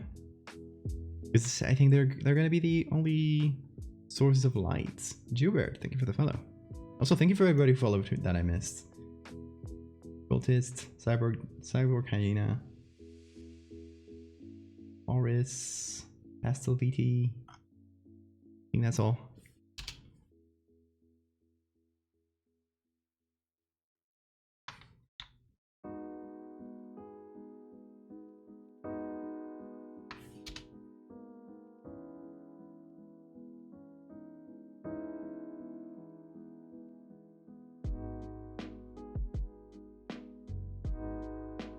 And now what if I take these, copy and mirror?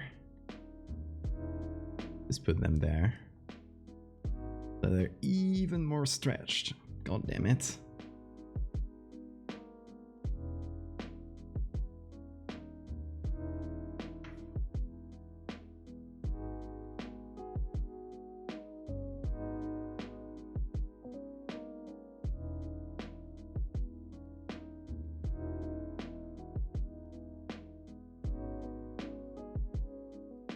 Okay, now we can hopefully make sense of the lighting.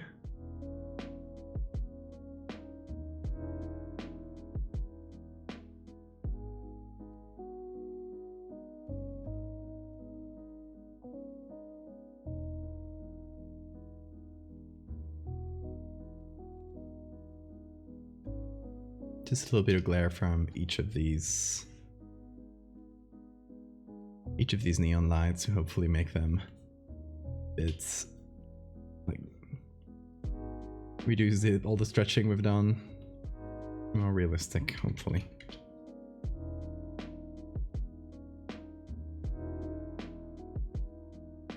This is a pretty dark scene. The neon lights should have some glare to them.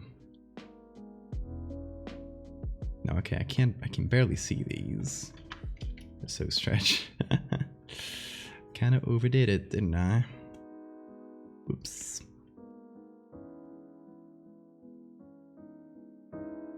No matter.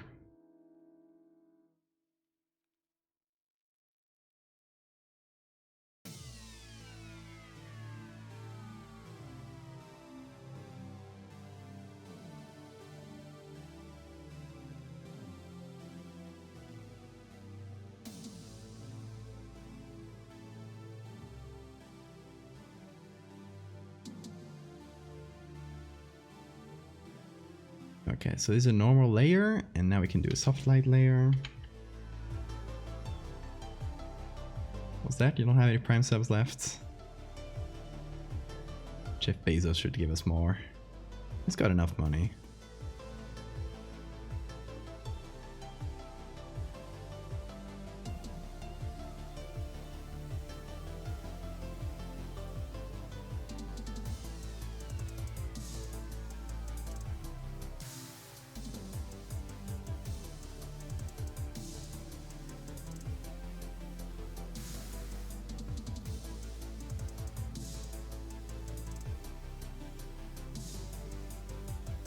I'm gonna give a little bit of glare to this area here to kind of imply that there's also some neon on top that's giving this these lights there.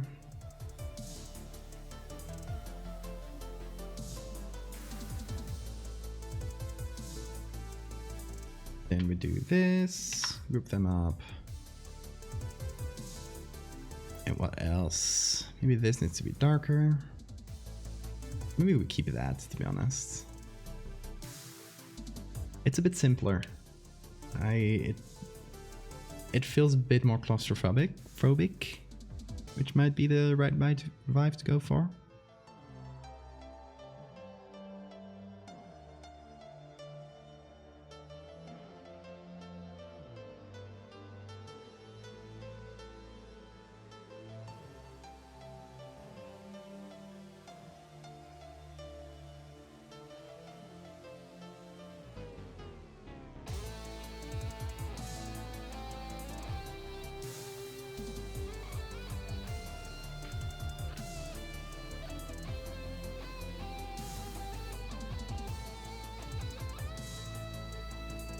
Also, I guess I should continue working on Megalomorpha soon.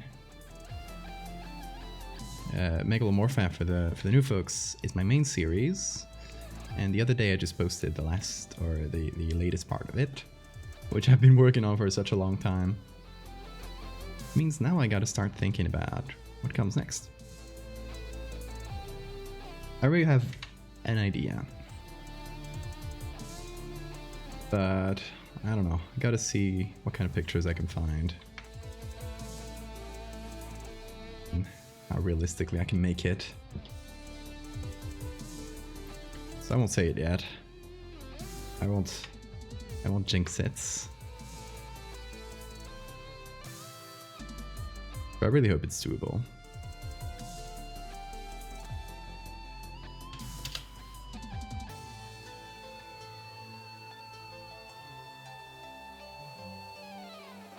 Hey, welcome back, Sarah.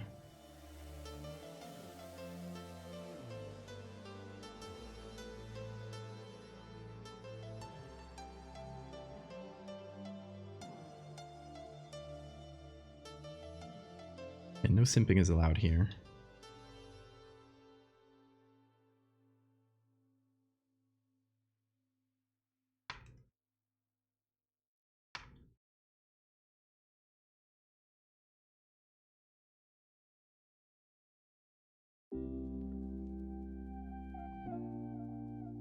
Okay, so realistically, there's something. Data cleaning ready to be offered. Good, good.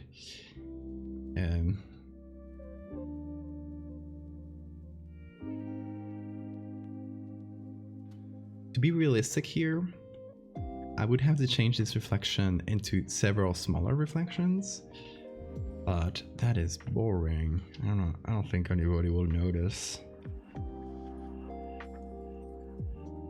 Like, it would mean kind of breaking the reflections up a bunch of times, because they're supposed to come from little lights like this. So are we gonna be lazy? Let's do it only here, because that's a place where it makes more sense to break them up, or where it's more, or where it would be more visible.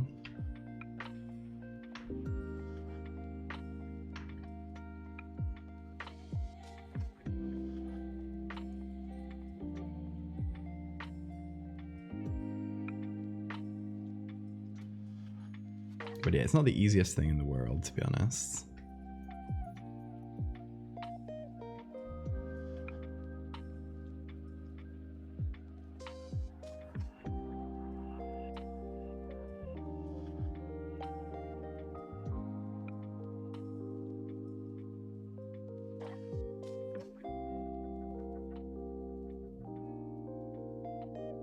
A lazy way. No, that's the unlazy way, but let's not be lazy just today.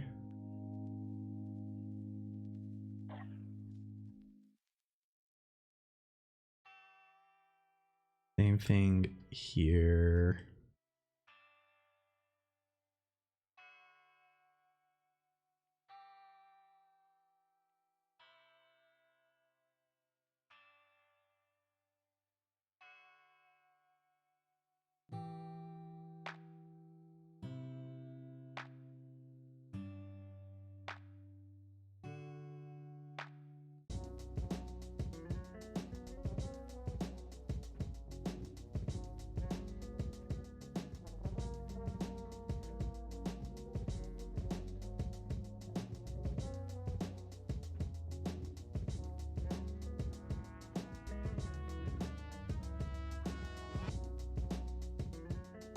Not super visible, to be honest.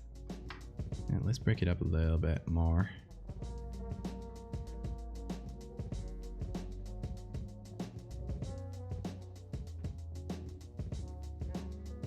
We were realistic, we'd also do it here, but shush.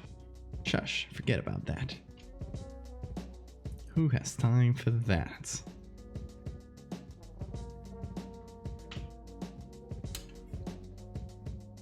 So what is this?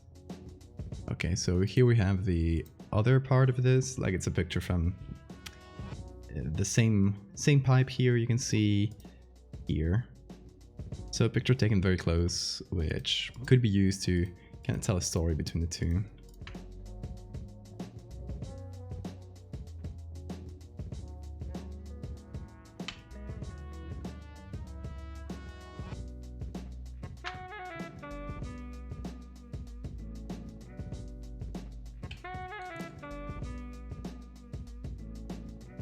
Okay, a little bit of grain. I think I need to make this darker, actually.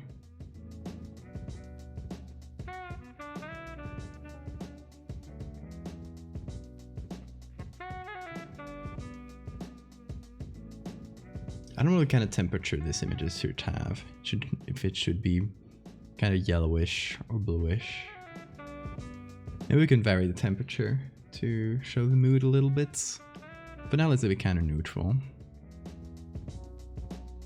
Kind of gray. Purple. No, because it needs to feel... I mean, it could have some green tints because of the fluorescent lights. It'll sometimes have some, but I'll leave it kind of neutral for now.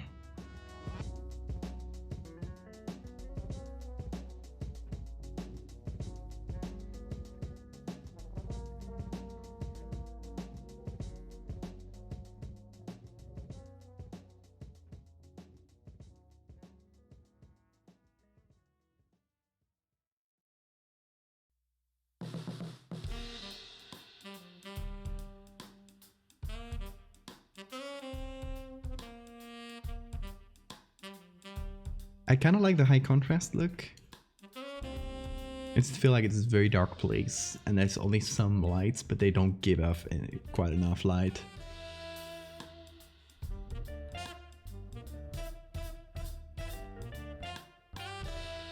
I don't think I should color grade it.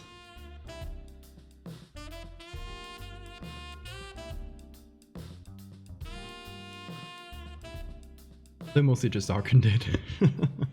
and slightly reduce the color. But just to see how it fits with this. This one's a bit bluer.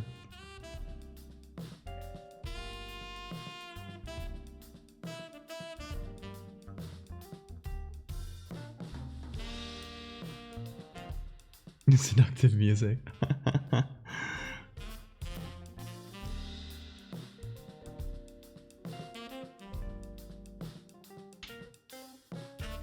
Let's go into soft lights. Let me darken some areas for a more dramatic look.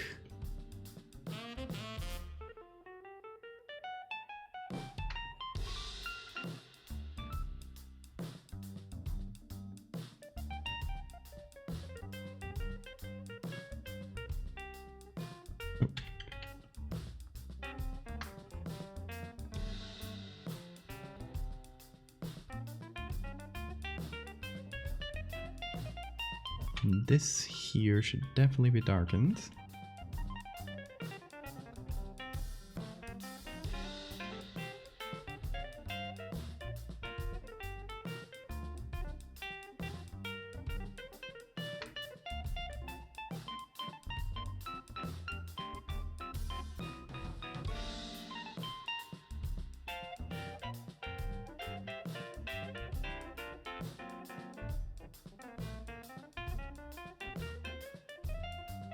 I forgot some things. Oh, corners.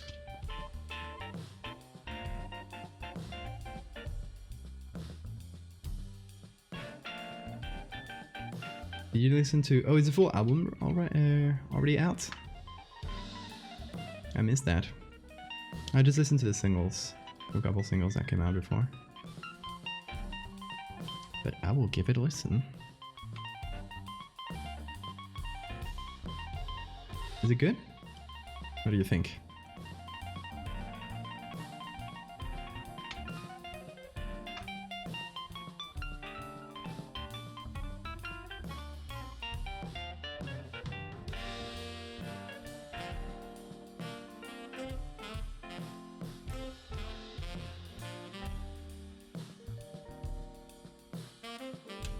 Oh, fantastic. Can't wait to listen to it then.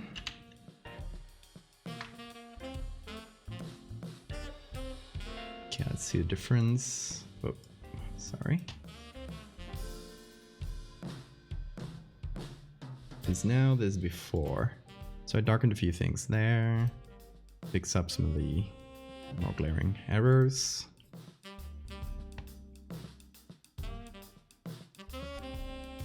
Added a bit more light coming from the top.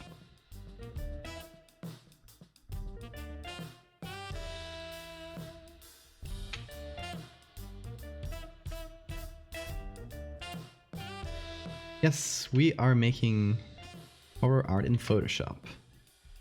This is part of a larger series about these impossible architecture I'm exploring. So things like this I made before. It's gonna be one of the tamer parts at the beginning because it's gonna kind of build up. So for now, this area here is a bit more regular, but it's gonna build up into things like this as I kind of explore the space within the story. It's gonna be a first-person thing that I present on Twitter.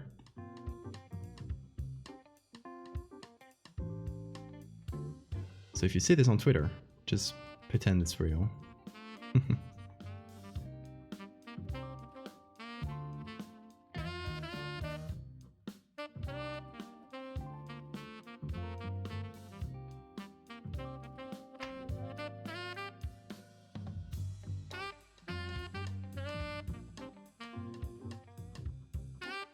ICM photography?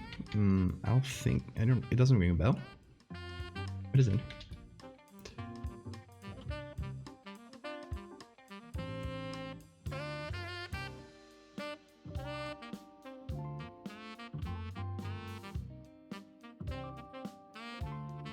Okay, I'll take a look after the stream.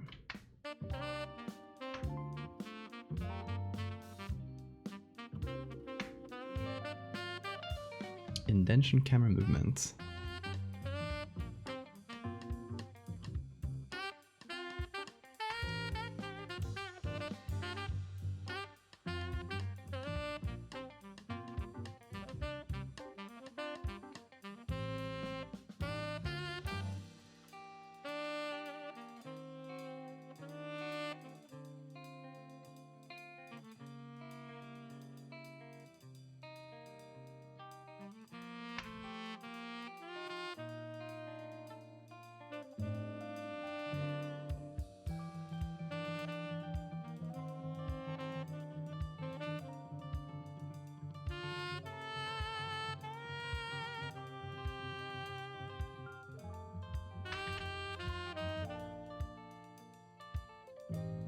Is it like taking a picture as you move? Get a trippy effect. If I can guess. Yeah, sure, feel free to link. We can take a look.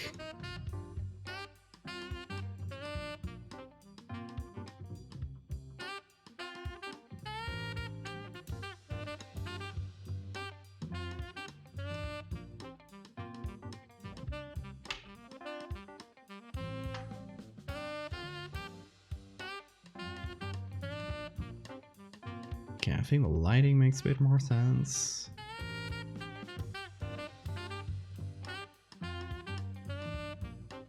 I might add a final soft light just on top of everything.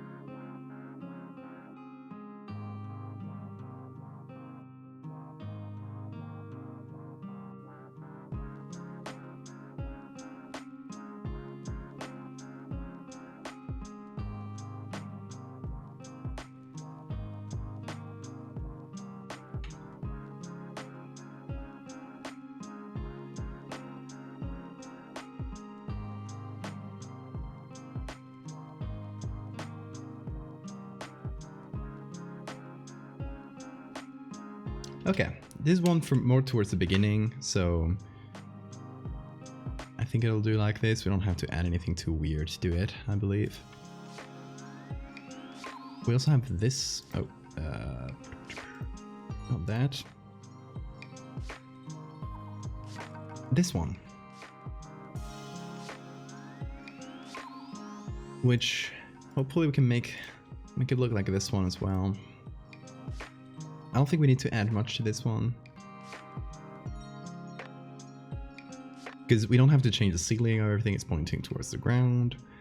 We would need to change the color to match and remove every sticker. But apart from that, we're all good to go. It doesn't have anything too difficult. It's more, I guess, a companion to the other one to put it into context.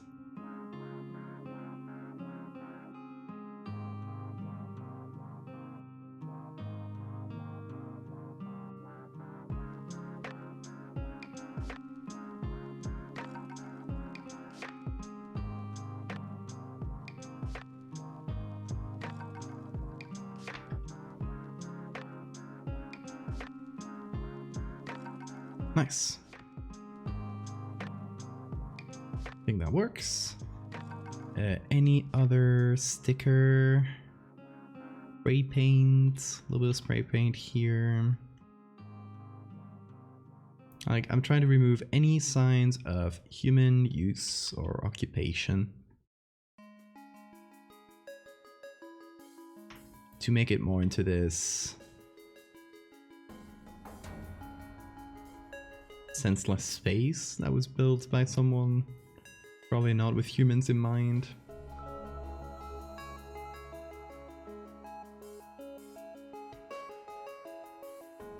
Oh, just dropped some water. Thankfully not on the keyboard or anything. Okay, so here really there's not that much to do. I think I'm just gonna do a camera filter, see what happens. I think it needs to be a bit bluer and a bit more green to match the other. And generally just have a higher contrast.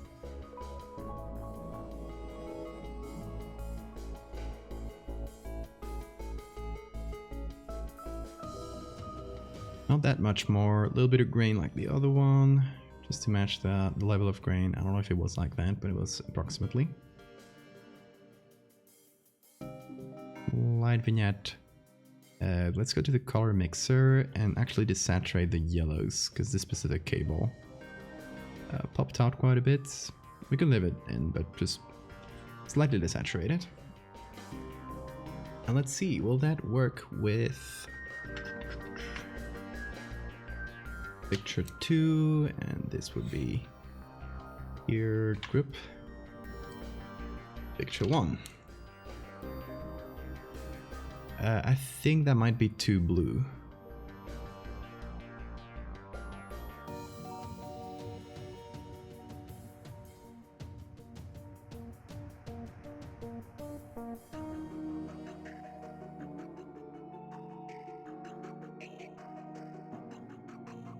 Let's see now. Oh yeah, that's much better. We're working on frozen lake, and these are trees that stick up out of the lake. Ooh, interesting. So how do you take that? Hold on, so everyone sees it. Very cool. So I assume it's doing a calculated movement with a long exposure, so you can capture like that movement. I assume you have to be pretty precise or quick with the movement, because then you got like a jittery angle.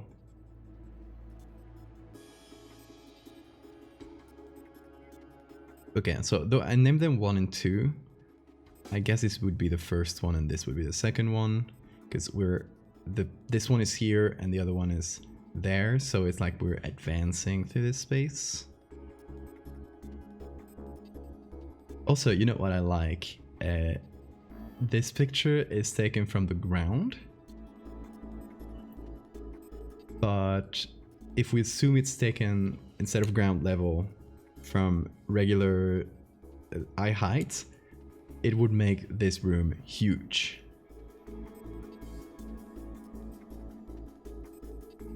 So it would be smaller than these little pipes there. Which I guess maybe this is taken from above.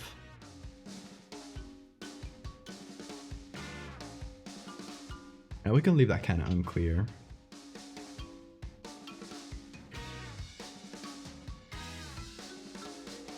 Yeah, that's cool. I like that style.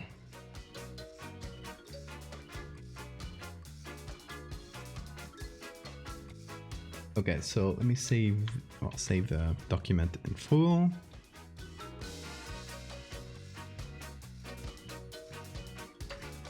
And then we save this as 2.1.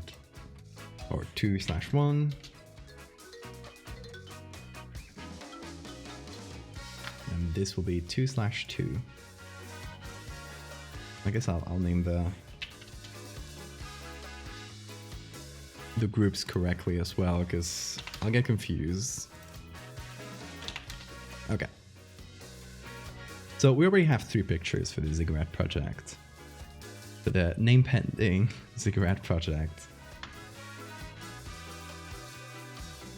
Which is a good start. It's quite a good start. How long have we been up for? 4 hours.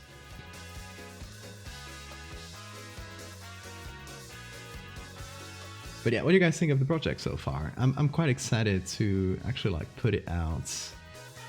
I think it's gonna be a fun one for people to kind of freak out a little bit. A little bit of freaking out, just for fun.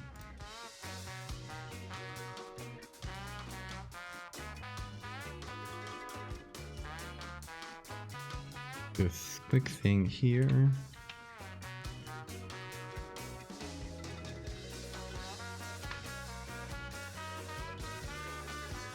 There we go. That edge was bothering me since the light is coming from below it.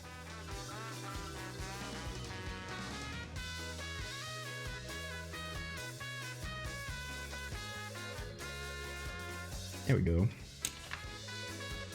We're on this boat. Hell yeah, hell yeah.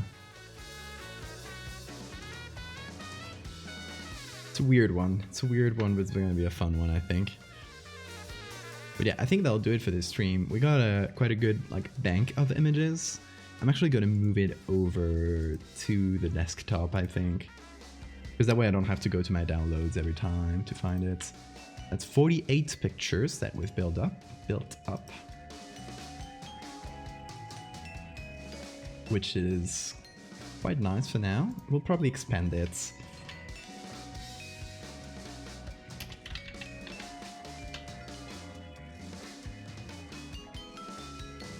Okay, now they're all in a little folder. But yeah, that's as far as we're going within this stream. There's probably going to be more streams of doing these kinds of pictures, interspersed with other stuff. As I got time, I'll fill in a little stream with more pictures like this. I might do some more out of stream, but the idea is to hopefully have enough that we can tell the story with a lot of pictures throughout, for realism and just for fun, for effects, and make that thread like, instead of just a lot of text and sometimes a picture, have it be kind of full of pictures to have something nice for our followers. It's gonna be a good one. Also, thanks for the follow, Dougie. Yeah, guys, that's gonna do it for us today. Today's Friday, isn't it? Yeah, okay. So I will see you guys on Monday. Depending on my sleep schedule and other things, I might sneak in a quick gaming stream to play some Elden Ring, because I'm loving it. It's a very fun game. Play some like beginning of the game, because I still haven't gotten very far. But it would be fun. Play some Elden Ring for to distract ourselves for a while. But yeah, y'all, it's been a great one. I've really enjoyed starting this project that I've been talking about for so damn long. So finally it's starting to get done, y'all. Thank you everybody for coming in and chatting, and at the very least, I will see you on Monday. Take care, folks.